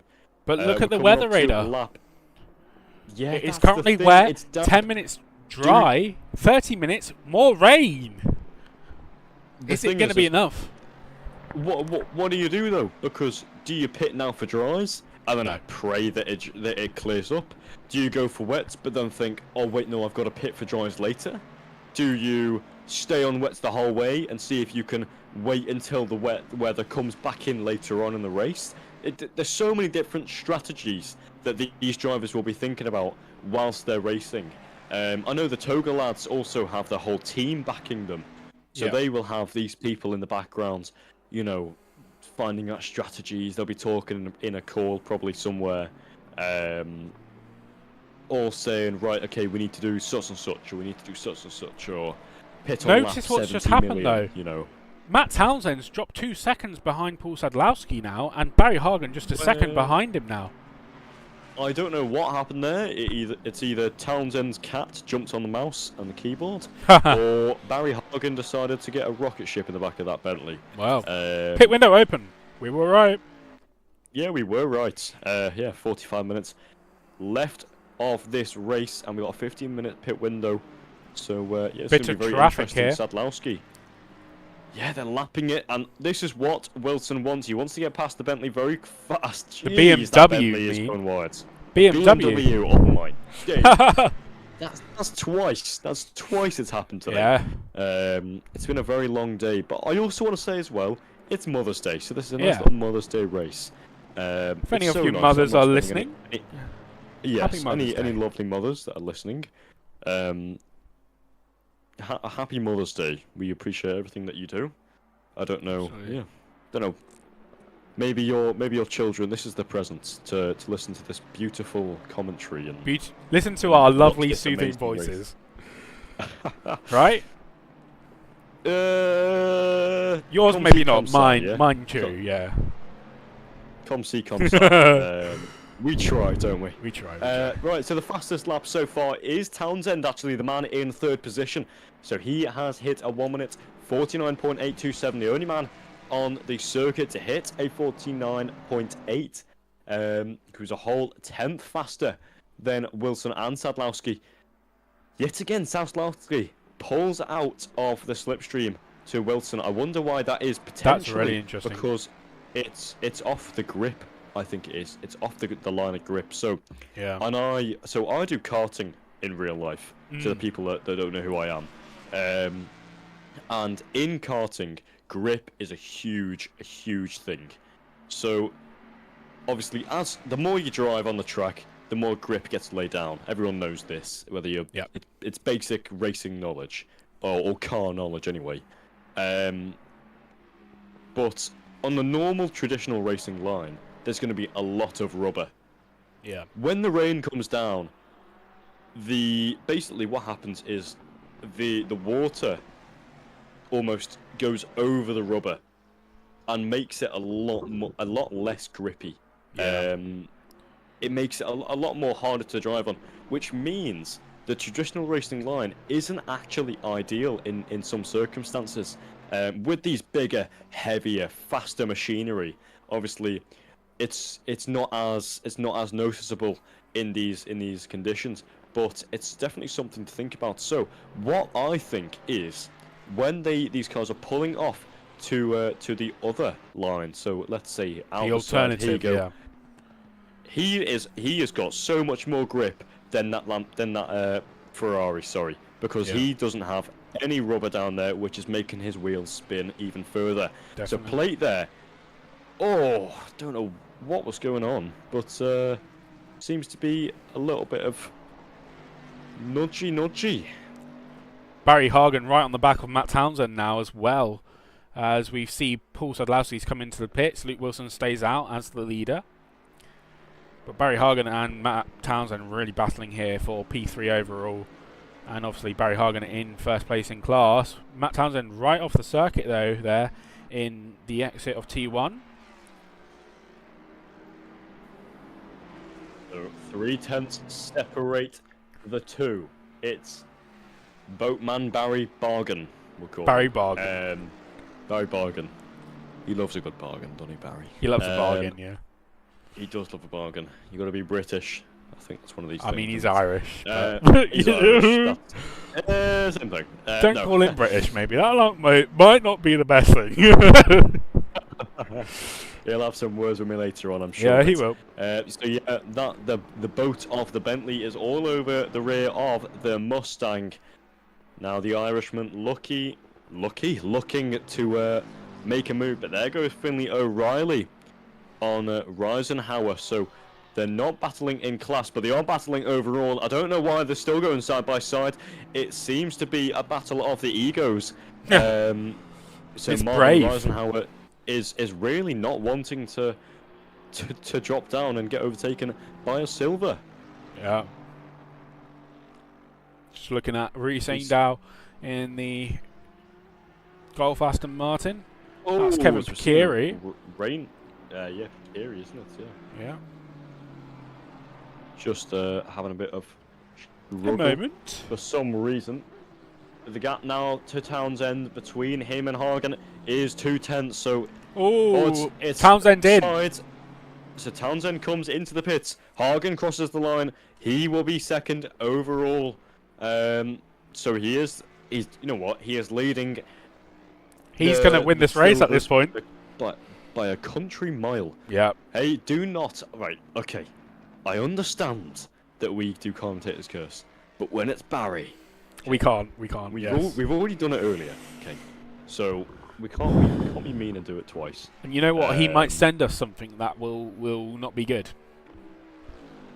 Was it griphacks.exe? No.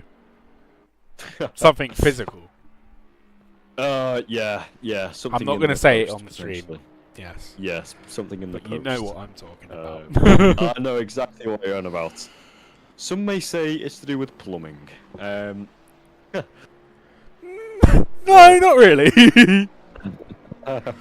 Well, you could, couldn't you? I guess. I guess, yeah. Well, Charlie, you need to listen here. Okay? No. Are you going to send me one as well? Yeah, I will send you one as well.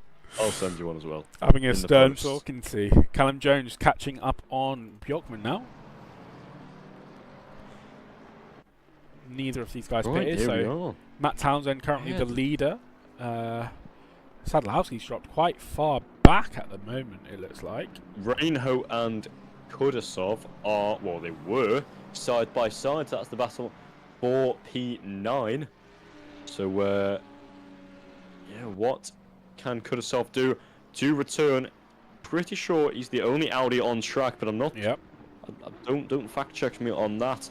He is. Reinho looking to try and defend as well as he can to really get the elbow.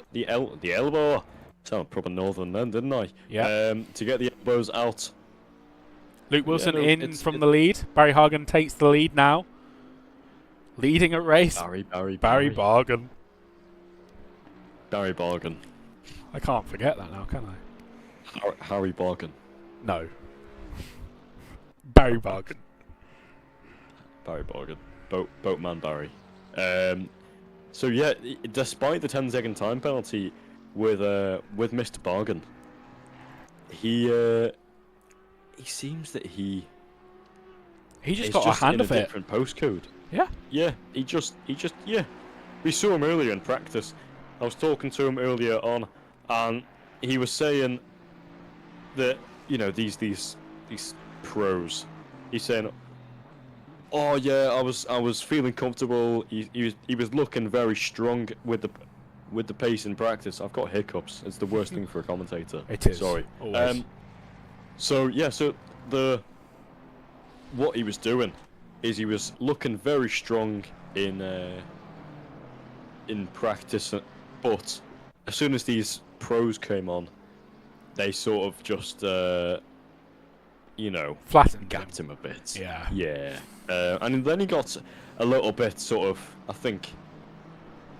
I don't know, it sort of knocked his confidence a bit, but I'm sure with this 10-second time penalty, he will be wanting to stretch the lead. It's 8.9 seconds between him and Bjorkman. So, Bjorkman.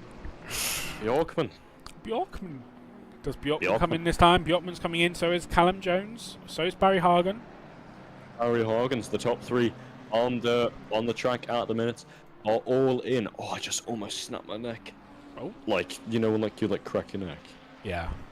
Don't do that. That's not very good, is it? No, it's not very good. So with 5 minutes remaining left on this pit window, Finley O'Reilly, P5. So your current standings is Barry Hagen in first position, Callum Jones in second, and then we got Plate in third, Bjorkman in fourth, and then fifth is Finley O'Reilly with Henry Tons, Gabriel Schmidt. Also there in the top 7, we've got Reinho, Sadlowski, and Kudasov. That's your top 10 so far. The fastest lap out of everyone is yet again still Townsend with that 49.827. You know what? Down at the minute in P12. Paul Sadlowski's done a blinder. Look at this. Paul Sadlowski is out ahead of Luke Wilson after pit stops. So here we have Paul Sadlowski leading by 1.5 seconds here over Luke Wilson. Brilliant strategic brilliant strategy from Sadlowski. Do you want to know something that I've only just clocked on? What? The rain has stopped. Rain stopped. It is greasy now, yeah. So are these guys on wets or dries? That's going to be interesting to see. That's the thing, isn't it? You don't want to go too quick with the tire switch. But yeah, no, there we go then. So Callum Jones and Barry Hagen both switching positions obviously in the different classes, but it's not like Hagen is slow or anything. You know, he's proven it earlier, especially when he was battling with Townsend. Yeah, Kudasov takes the lead in class, but he still needs to pit. So yeah, it's very, very interesting seeing these drivers.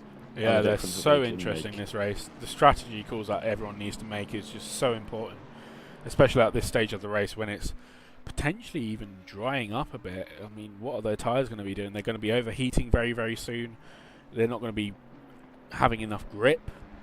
So it will be interesting to see if anyone goes onto the dries for a little bit here and tests them out for a bit before the rain resumes in about 20 or 30 minutes.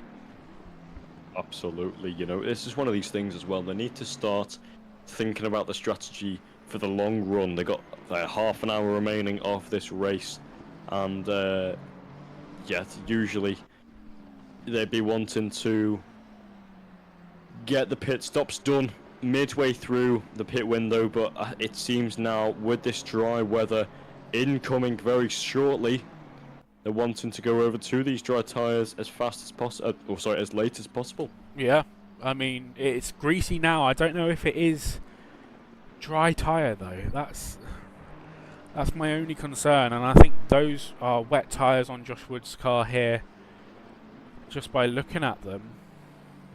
Yeah, I think those are wet tyres. So Sadlowski is your race leader. Luke Wilson is 3/10 off. So they've swapped positions after the pit stops, with Townsend down in P3. 11 seconds separates him and Wilson. So wow, 12 seconds now. So yeah, wow, that's Hunter Davis, fastest lap of the race, 49.037. Hunter Davis, take a bow. Wow. So if Hunter can get into the 48s, what do you think that'll mean for him around? I mean, he's there we go. Almost move for the lead. Luke Wilson ahead of Sadlowski in the boot. Brilliant move there by Wilson. It seems as if Wilson is the faster one between him and Sadlowski. But it's quite interesting, isn't it? I mean, you know, we were just talking about how Sadlowski was... Oh, Tyler, what has gone on there with you, Peter? Just lost it on entry in the chicane. Lost on entry, yeah, that was it, wasn't it? Unlucky between him and his brakes. Needs to get a better relationship with them. Oh, move here, nearly. Potentially, he had a little look, didn't he, under the brakes? We'll have a look. Of course, we'll have a look. He thinks. Any darts fans will understand that reference. Oh, absolutely. But yeah, no, Josh Wood. Here we are. Look at this. What were we saying about the little rivalry? Yeah. So, FG3 on top currently in this battle. They are. I mean, yeah, they are, yeah. Cheeky. You can tell I'm definitely. I'm so not. Look at not this. favoriting Toga. Of course. It's a brilliant battle with them here, isn't it? The Toga Academy drivers taking the fight to the FGT car. As that McLaren almost make contact, they do make contact. Will this allow 226 to make his way up? So that's Josh Wood, who takes the place away from Vetka, sorry. And now looking to take the fight to Henry Tons. So, what can Tons do now to defend from him? Vetka is second position in amateurs. Yep. There we go, pit windows close. So Callum Jones and Robert Bjorkman have got past Matt Townsend, so Matt Townsend down to 5th now. Callum Jones with the first lap of the race. 48.5 from Callum Jones. So these are definitely dry tyre laps. I mean, look at that! Look at that dry line on the track that we're seeing just here in front of Callum Jones. It's really drying. Absolutely, it's so much better to to have these dry tyres at the minute. I mean, it says the track is greasy, but I don't think so. So it's a drag race now into this right-hander. I don't think he'll have the speed, as that Mustang's got such a chunky engine. He does do it under brakes. The rear comes out slightly, but he's edging his elbows out a little bit further. Ooh. He's just hanging round the outside, so they're still side by side. Yet still, and he's got more traction, which allows the Toga Academy driver of Jack Vetka to come up there. So Henry Tont has to compromise and let both of the Academy drivers through to almost compensate for his little mistake there. Look at this as well, though. Matt Picorni joining the fight as well. There we go then, there's another move. So that's Vetka making a move on Josh Wood, but Wood keeps the speed, keeps the momentum high, and he is trying to keep his position. But Vetka has the dry line. He doesn't know, he almost hits the wall. I always get so tense when they're going near there. But what is Tont's going to say now? He's looking to make the move up the inside in the bus stop chicane now. Ooh. Will they make contact? No, they won't. Oh my word. These guys are really, really going for it as you're looking to make a move up the inside. That's Matt Picorni, the Toga Academy driver, looking to take a chunk out of Henry Tont. And here he is. It looks to be a pretty simplistic move around the outside. Charlie, how are you feeling after that, mate? Fine. I mean, Sadlowski in the pits. Guys. Ooh, I don't know why. What is that for? Looks like Barry Hagen's right on the back of Townsend as well now. Emma Plate with the fastest lap of the race of 47.295. Wow, already in the 47s. That's crazy. I mean, to be fair, all the top six, the majority of them are in the 47s. Yeah. So yeah, wow. You're definitely getting into the fast lap times now, aren't you? Especially around Watkins. Watkins Glen. Watkins. It's been a long day, I know. It's bargaining and Watkins. Huh? It's like I've got a lisp. A lisp? I'm just highlighting how. Oh my word, Barry, you crazy individual, looking to them to make a move on Townsend here. So that fluorescent Mustang Bentley has got a big boat right behind him. Oh, you're talking about Townsend now. Oh, yeah. I was so confused there. I mean, I would see why, because I keep calling the Beamer or Bentley. The BMs, the Beamer or Bentley, and yeah, but no, I got it right for once. You got it right, yay! Side by side. Yeah, you wouldn't be. Hold on, Sadlowski with a stop and go 30, so he must have sped in the pit lane. Not good for him. But Morgan does seem to make a move. And look at this, Emma Plate as well coming in through, looking for a move on Townsend. So the Dutchman is looking to make. Here we go. The better exit gain, and he does look at the traction that Lamborghini has. Oh my word! He makes his way up into P5 overall, P4 in class. While number 971 is absolutely on a stormer. Yorkman still has the fastest lap of the race. It's a 1 minute 46.842. So he's the first one to dip into the 46s. So yeah, absolutely amazing laps by him. Wow, Plate, absolutely amazing move. Just really got the car slowed down, got it turned, and then he was just able to bang, slap on the accelerator and gain that grip, which ultimately led to him taking the position. What's your who's your highlighted driver so far of this race? I mean, I can't say anything but Callum Jones at this point. Eight places made in this race. I mean, Robert Bjorkman 6 places up as well. It's pretty crazy. Emma Plate 6 places up. Barry Hagen up 1 position. I mean, Goncalves as well in the top 10. I mean, I don't know who to choose. Plate's just taken Hagen. Yeah. Wow. Sorry, I didn't even notice that there.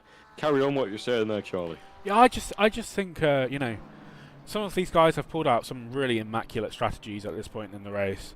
I mean, look at this. Goncalves right on the back of Townsend, a pro driver versus an AM driver. I mean, this is something that we don't expect to see at any races, really. And I mean, we've known Goncalves for quite a while. He's driven in I think all 4 seasons of our GT3 league, and while his pace hasn't always been amazing and his racecraft hasn't always been the best, there's times where he just shines. And I think what's helping him in this situation is this Porsche.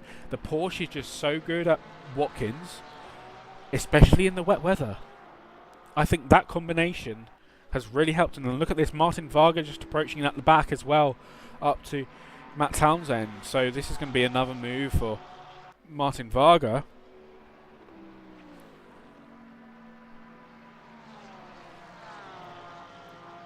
Yeah, so, yeah, you know what? Goncalves, he just looks comfortable. You can tell when a driver has a clear head. So Townsend almost takes it off and almost actually hits Martin Varga. Yeah. But luckily he doesn't, so we're not going to really pay much attention to that anymore. Don't worry. We won't highlight your little mistake there. Your skill issue. Mate. Skill issue. But no, Goncalves definitely looks just like I said earlier. Just then, you can tell when a driver looks comfortable. They just look it. They just look happy. They look content. They look at ease. So 4 drivers all battle. No, they're not battling. They're lapping, I think. Yeah, lapping. Callum Jones. Yeah, Callum Jones catching up to the back of the Bjorkman. So yeah, this is going to be brilliant here. So the gap. Oh, Barry Hagen with an issue. Look at this. Martin Varga's caught right up to Barry Hagen.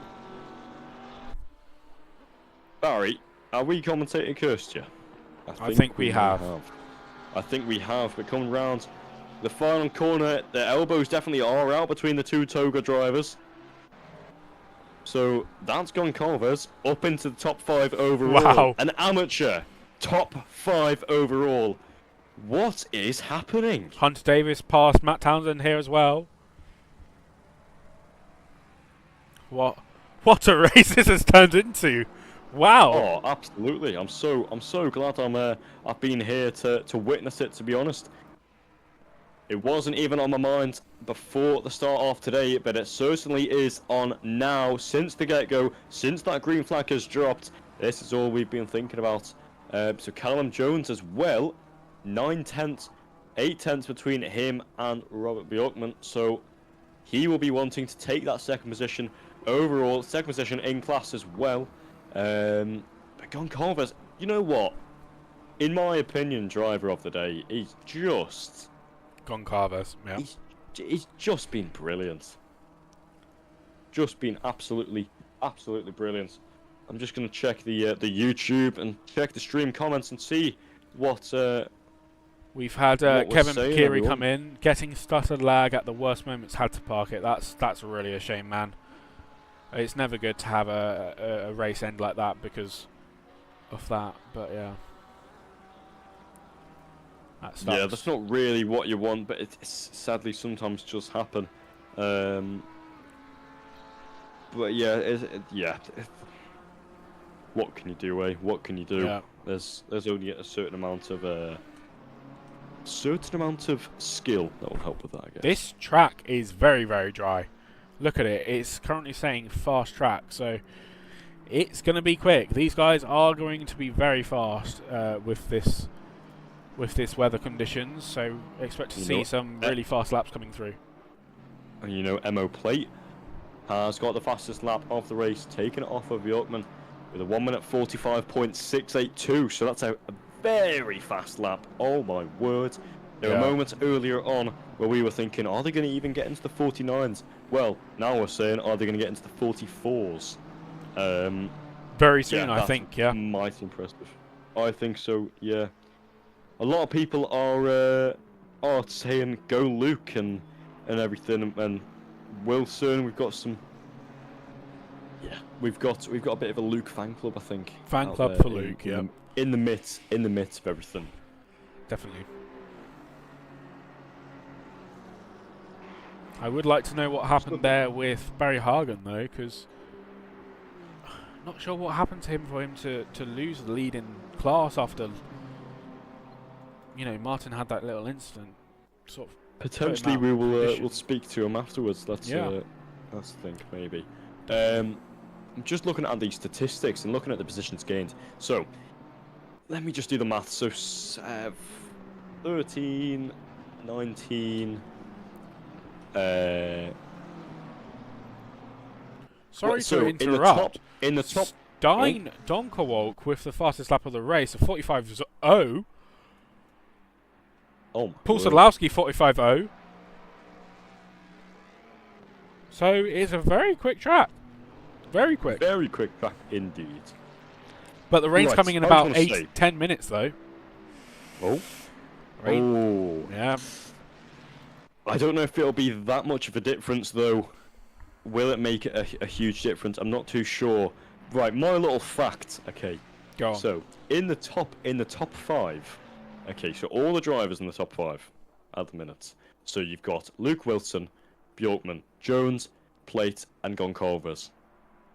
If you add up all their positions gained, they all, between the 5 of them, have a total amount of positions gained of 27 positions gained total.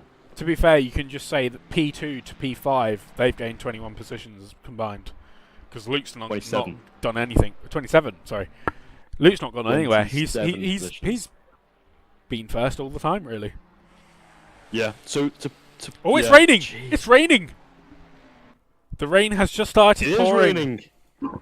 The rain has started pouring as we're coming to mark the 1 hour stint. I guess I guess. Yeah, I don't know. 1 hour. The 1 hour timestamp of this race. So yeah, it's crazy, isn't it? Near the end of the race, what will this rain do? The drivers will be seeing. I mean, there you go. The windscreen wipers are going frantically, and the rain is coming very fast. There you go. The track conditions has changed to greasy as well, and we're going to be starting to seeing a little bit of spray anytime soon. I'm sure of it. Yeah. Charlie, if you were driving on this track, how would you feel? I would be very, very worried. I would be scared. Yeah, I wouldn't know what to do. I don't know. I think I'd just go to the pits and just have a little sit down for a bit. Sit down. I'd go to my kitchen. I'd go to my kitchen. Go for a dog walk. Yeah. No, I wouldn't go for a dog walk. I'd go to my kitchen and I'd probably just make some super noodles.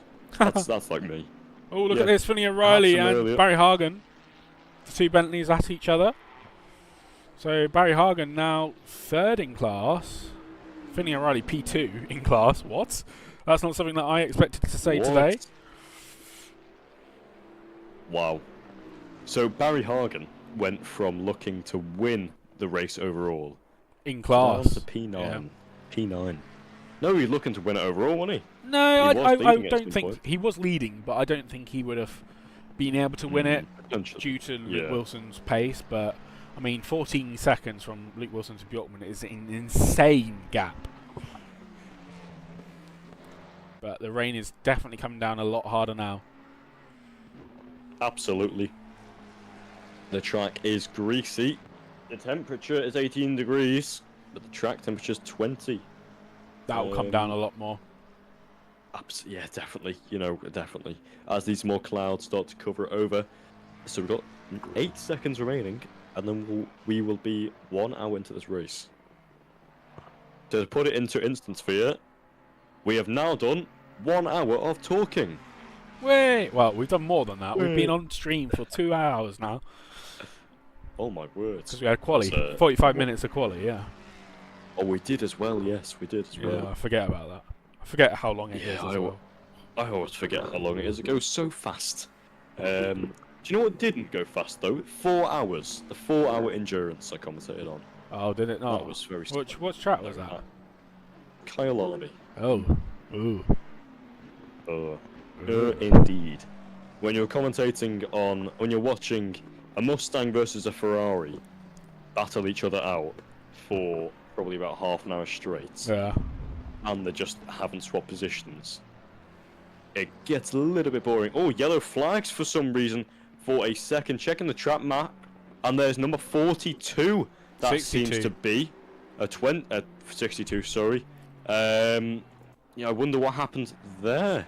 Callum Jones looks really racy here on the back of Robert Bjorkman, trying to go for P2 overall, which will be helpful for Callum. Might put some more hope in him to sort of continue the fight for the rest of the rounds. I mean, we've got Zolder coming up in a fortnight, and then the final round at Monza. Monza is his very good track, so he will absolutely want to do as best as he can at Monza. In a hope that he can get the caption in the championship. Yeah. Give me a K. K. Give me a A. A. Yeah. Yeah. Let's go, Callum. We're rooting for all of the drivers. We have to say we're obliged to. Yeah. Well, no, you are. I'm not. I'm not. Yeah. League owner. You know. Nah, I'm impartial. Look at this though. Callum Jones sniffing. Loken's take. He's sniffing. He's sniffing. He's sniffing his rear. Jack Watkins with a mistake as well. Oh no, this could be his podium done. Maybe not. Wow. I think he's okay. Maybe not actually. He's keeping it, to be honest. Yeah. I thought it was going to be gone, but Podium gone. then I looked at the timing sheet and realised, where's Van Dijk? Van Dijk. Almost 30 seconds. Pronounced that very wrong. Yes. So the track has been now changed to damp as well. So these drivers are on dry tyres still. And, well, I don't know. I want to say they're on wets. Let's have a look, shall we? Oh. Okay. Those are dries. I'm pretty sure those are dries. I'm pretty sure they are as well. Oh, go close to him, Charlie. Let's have a little look at the front bumper action. Front bumper. Front bumper. As you can tell, me and Charlie are a bit weird. We like cars.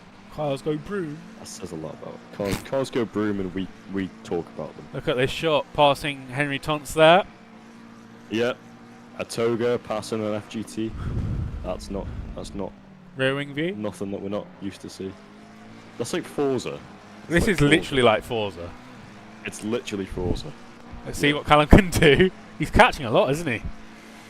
I can't see anything anymore. It's just wing. Wing. Big wing. Big wing. Big wing. Okay. But yeah, here he is now. Oh, big punt there. Oh no! Robert Bjorkman catches it. Do you know what that is? Very well. That's whack. I'm not going to say the rest, but whack. I think you guys know. Whack frick. Yeah. Yeah. That is whack.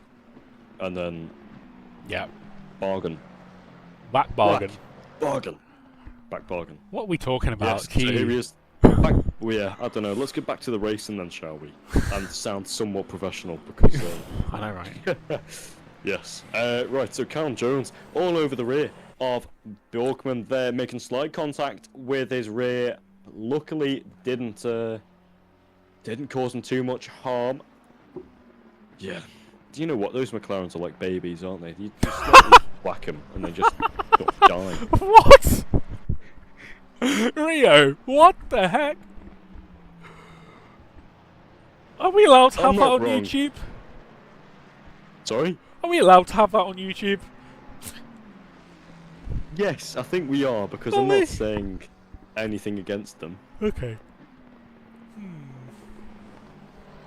I'm highlighting the fragility. Okay. But yeah. Interesting way to put it. Oh, you're getting cancelled. Yeah. Anyway, Goncalves now. You know what? He's been in absolute perfect form. I must say, number 66 there, that Porsche. It just looks good. A top 5 overall here today will really do him justice. Definitely. It's amazing to see. But yeah, it really is. So, 9 minutes remaining. Where has the time gone, eh? And we're still looking for racing at the top of the grid. We know Wilson's probably won it if he keeps his nose out of the barriers. Bazza. But Jones, Bazza bargain. But Jones is looking to make a move on Borkman there. I think that's plate. No, that's Paul Sadlowski unlapping himself. With a bit of contact, I think I saw there. I don't know what's going on, but these drivers seem to be struggling, certainly with their grip levels. I know I would be if I was there as well, but they're just having to take it a little bit easier. But there's Sadlowski wanting to unlap himself. He's down in P18 though. I don't know why you'd be... I don't know why you'd even try, to be honest. I mean, I guess if you've got the pace, then you just want to get past him as fast as possible. I don't see the problem, but he does have the fastest lap. Potentially you can go for a further one and get an extra point. I'm not too sure. Right, Jones. What are you thinking of him? He's had an excellent race, I think. He's had a better race than he expected. He's just probably hoping for it to end very, very soon. Which it will, but sooner.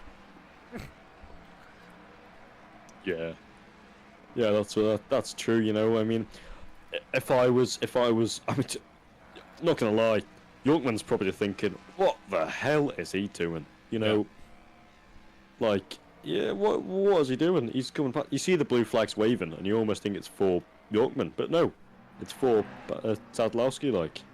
But Callum Jones wanting to take initiative there, he just wasn't able to.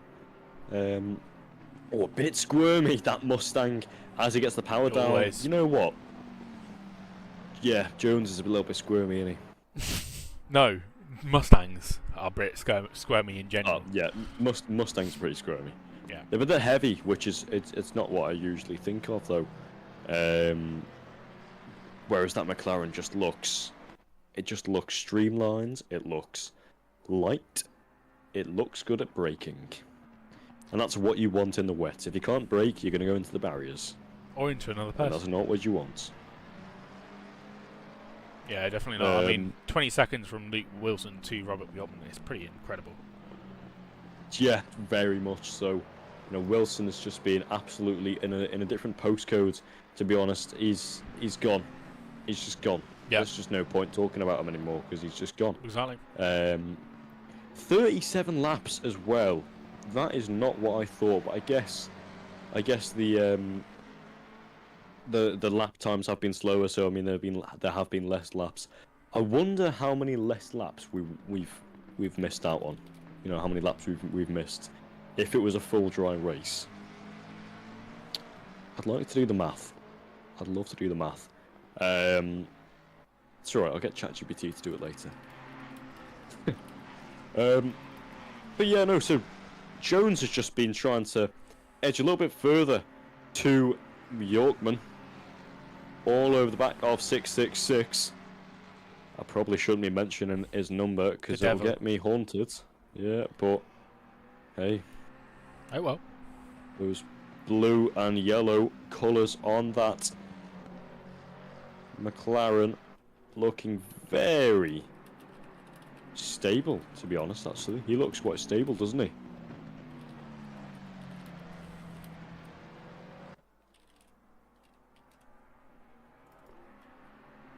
It's really tight here. Final moments, final minutes of the race. It very much is. So Jones trying to get closer up to Yorkman. Martin Varga has binned it. Martin Varga in the barriers from the lead in class. Will he keep it? I think he will. Yeah, he will. He will. Yes, Just he will. That is very lucky though on his behalf. If he makes another mistake like that, this late in the race, it will definitely cost him. He'll be race over or win over. Yeah. It's not what he wants at all, but I'm sure it'll come back to him.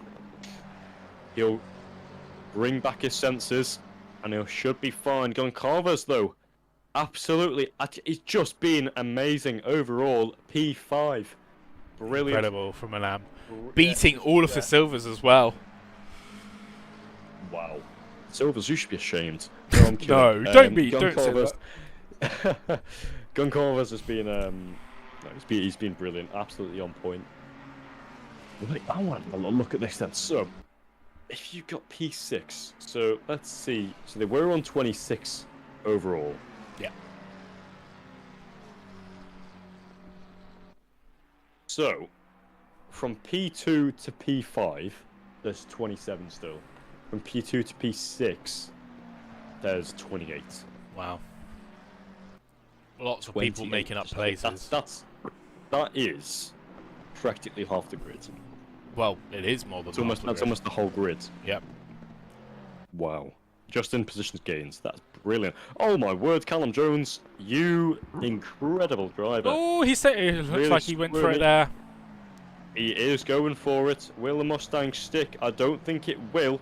He just didn't have the space to break further, and he couldn't turn in later because sadly Bjorkman had the line and had the place. He's all over the rear of the McLaren with 2 minutes and 30 seconds on the clock. Now, Jack Wetke in the pits. Jack Wetke in the pits from P2. I don't know why he's doing that this late in the race. Where is he going for the fastest lap? No, it's not dry enough. It's not dry enough. He can't get the fastest lap. Why is he going in the pits? I don't know why, but hey, it's not anything to do with us, I guess. He's sort of, can't really do anything about that now. So 2 minutes left. So that's about what? Hang on. Well, Luke's currently in the bus stop, so I think he is 30 seconds into his lap. A lap here is a 54 at the moment, so we're going to have another lap after this. Right, so we've got 2 laps remaining, basically, of this amazing race. It's been emphatic since the go-go, hasn't it, Charlie? Yeah, I mean, there's been action everywhere, just constant position changing. Obviously, the weather's kind of helped and manufactured that drama and chaos a bit. We've seen a few heavy hits from Kieran, for instance, taking pole position in class and then getting big whack in race. But look at this. Callum Jones really looking for it. Yeah, you can almost see, oh my days, Callum yet again just couldn't get the power down as hard as he wanted to. That Mustang is just, understeer after squirminess, and that's sort of his chances belittled a little bit more. The gap between him and Bjorkman is 4 tenths now. So he is catching straight back up, just is unable to catch up. Let's have a look at our leader for Wilson. He's crossing the line with 30 seconds to go, so this will be the final lap of the race for him. Wow. You know what? Wilson has been... I'm very impressed with him. Look at this though, Barry Hagen on Finley O'Reilly. Final lap. Well, they've got another lap ahead of them. Bentley on Bentley action. Look, side by side. The elbows are out. What can the Toga car do? We're seeing the green and black. Take it around the outsides. Can Hagen break later? The Irishman. What a brilliant move as he sits. Goes ahead of O'Reilly into P8. Hagen, my hat is off for you. P2 in class now. Really good move there from Barry Hagen. Got to be one of the moves of the season. But Finley O'Reilly looking like he's trying to go back at it again. Disqualification will be able to. For Livio Pace. Not sure what that's about. I'm sure Wilson will be done any minute though in his lap. So Wilson will be coming round, and it seems to be his race to win. Oh no, sorry, he's just coming through the final sector now, yeah. Yeah, so he's coming around in the final sector. The gap between Bjorkman and Jones is 8 tenths, so there's nothing he can do. But Wilson, after leading this race at the start, he put it on the front row. He has been absolutely... You couldn't fault him at all. He's only got 2 more corners remaining of this race. Your race leader is Luke Wilson, the Brit. This number 69. Honestly, that Mustang has been placed so well. He's kept out the barriers, he's kept his nose clean, and he's keeping the checkered flag. He's keeping the memories. This one is for the books. Wilson, well done. And most importantly, still leads the championship after that race, so really good effort from him. Paul Sadlowski comes across the line in 16th place, not too good for him, but with the fastest lap, so he steals that. But look here, Callum Jones just a second behind Bjorkman here. Bjorkman takes P2, Callum Jones P3. What a great effort from Callum here tonight. Emo Plate, what a race for him. P4 in overall. But let's have a look here for Martin Varga, who will take the checker flag and the victory for the silver class any moment now. So we're looking now for the battle for P7. I don't think Martin... I know Barry can't catch up to him. I don't think Martin has what it takes to get P6 overall. So it's going to be Hunter Davies who takes P6 there. Oh no, just it's not, ahead. sorry. No, that's someone else. So Martin Varga takes the lead in silver. And look at this, Barry Hagen. What an exceptional race, especially that amazing around the outside move in the wet conditions to take P2 in class. Even after taking that 10-second penalty, that's really impressive from him, with Finley O'Reilly coming in third. What a result for Finley. I think, you know, we didn't really expect to see him in this sort of position. So every race that I commentate on, I always pick what I call a grey man, or a grey woman. So a grey man, and I'll explain to you what it is. I came up with it in Kyle Army. So a grey man is someone that finished in a decent position and did good moves and had good racing, but was unable to sort of, you didn't really notice them, but they just cracked on with it. In my opinion, I think Finley O'Reilly was our grey man. We didn't really speak a lot about him, but P9, that's a brilliant finish for him. Yeah, what a race. Absolutely fantastic race. Well, should we get some interviews going?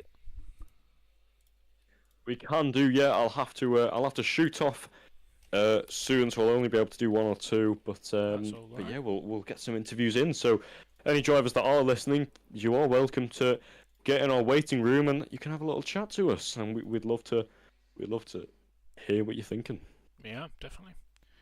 Let's wait a few minutes. But what a race there from Mr. Luke Wilson. Rapid race. We've got Barry Hagen here. Barry Hagen. Well, that was interesting. No, yeah, not really. Not really. Okay. Why not really? Not happening. Oh. Well, I don't know why it was dry, because all we had was wet practice all week. I don't get that, but I don't know. I went wet on the pit stop to try and have faster pace at the end, but I cooked them. Oh, so you didn't have anything in the final moments. Well, I did, but it wasn't enough. Well, that move you made on Finley O'Reilly was exceptional. We were screaming our heads off. Yeah, near the latter stages of the race, that was a brilliant move. Yeah, around the outside. Yeah, definitely. Yeah, well, I had the wet tires, but I probably burned about 6% of the rubber off them by the time it got to wet enough. Fair enough. They were running at 150 degrees. Gee. Oh my word. That's too much. No, in the wet at the start, I was so fast. I had so much pace. I'm just so annoyed it went dry. If it stayed wet, I was in the shout with the podium. Wow. Well, like overall podium. yeah. And I've lost the lead of the race to Martin over the head of it. I don't know why I should have went dries. I don't know why I didn't. Well, I don't know. it was a fun race at Yeah. least. Yeah, it was fun. I got a good start. I overtook Kieran and Martin at the start. Yeah. That was good. And I was on pace with Luke, Sadlowski and Townsend the entire first stint. They weren't getting away from me. Wow. So I'm frustrated. I'm just annoyed at myself. I don't know why. I don't know why I didn't go dries. I thought the track wouldn't have dried up as fast as it did. It dried up way too fast, for the temps that we're on, and then the rain took too long to come down. So, oh well, you live and you learn. Is what it is. You do. That's definitely something. I'm just annoyed. I'm just annoyed I was so fast in the wet. Yeah, for real. You were up there. You know, I mean, you were leading at one point, at one stage in the race. But yeah, what do you think would be your highlights of this race? Your best highlights? Just being able to keep pace. Like I was within 4 seconds of the lead 3 for the entirety of the first stint. I had so much speed, like nobody could keep up. Like I was pulling away from Bjorkman, Martin, Callum, everyone. Yeah, you were rapid. You know, like I was so fast. I was surprised I was so fast, because I do think I'm best in the rain conditions. So I was just so glad I was so fast. And then the first 3 laps after I went into the pits, I knew I'd made the wrong decision. Yeah. So it is what it is. It is what it is. It's what happens, isn't it? Yeah, well, the championship's now over. Martin, well done, you've won, because I'm missing at least one of the last 2 rounds. So, yeah, that's me cooked. I needed to beat Martin today to have a chance, and I didn't. Well, So it's been an exciting championship battle, and I'm not sure if you're gonna be at the next 2 races. I'm missing the next one for sure. Yeah. And I'm very tentative for Mons at the finish. I don't know. Yeah. If I will be there or not. I'll probably know a couple of days before the race. Maybe even, you know, like it's gonna be tight. Yeah, definitely. Well, hopefully we'll see you at Monza.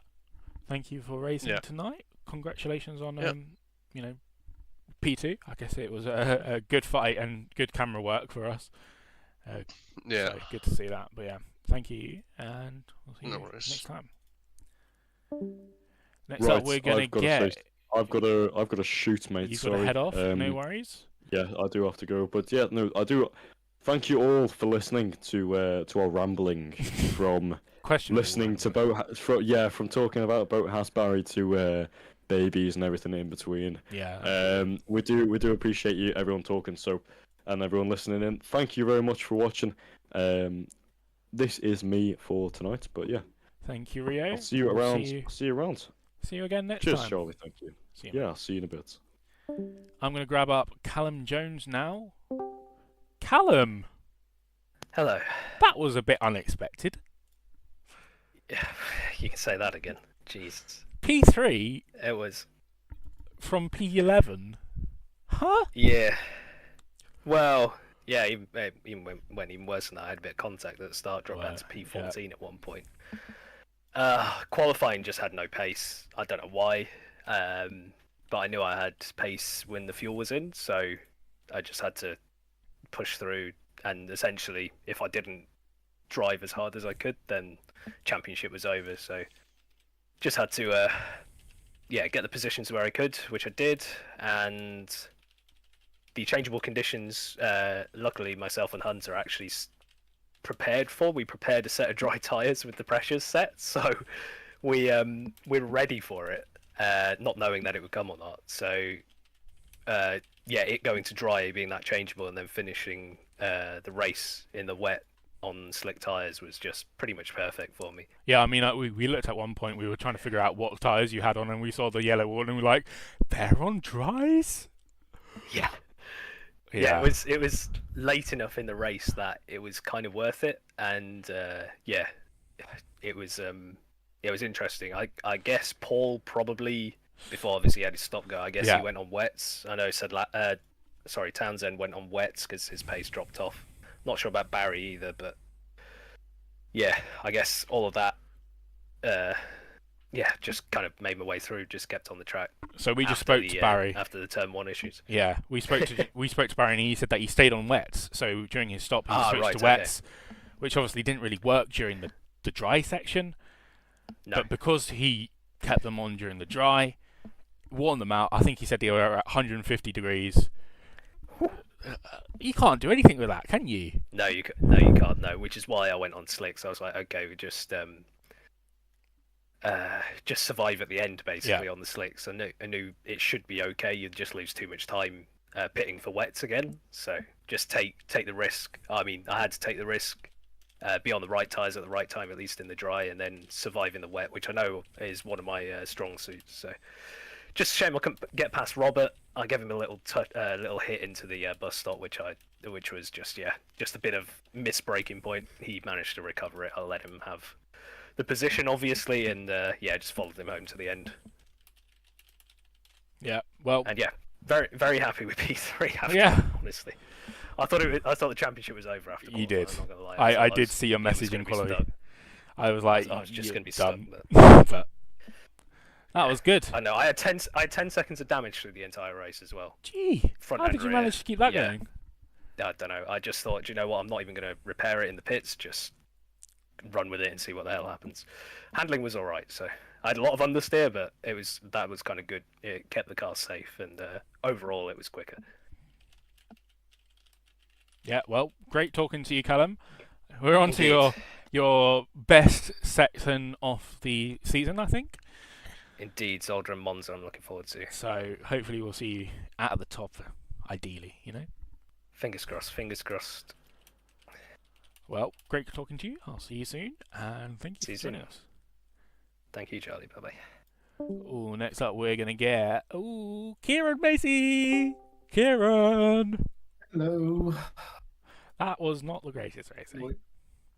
I was fine until Callum overtook me, and then I followed Callum, who touched grass, and it does kill you. Yeah, it did. It did kill you, yeah. Yeah, no, I went for... It was a good race. It was... That spin, and then everyone just piled into me, which I've looked at, and people just couldn't do anything about. It wasn't their fault. I couldn't move, they couldn't do anything. But, yeah. Yep. And then, well... Yeah, had their contact with the 19 towards the end when that track was switching back over. Yeah, that was exciting for a lot of us, I think, watching. Yeah, we were on the edge. Yeah, Reese and Barry were not happy because Barry talked himself into doing the wet tyres. Yep. And Reese went with him.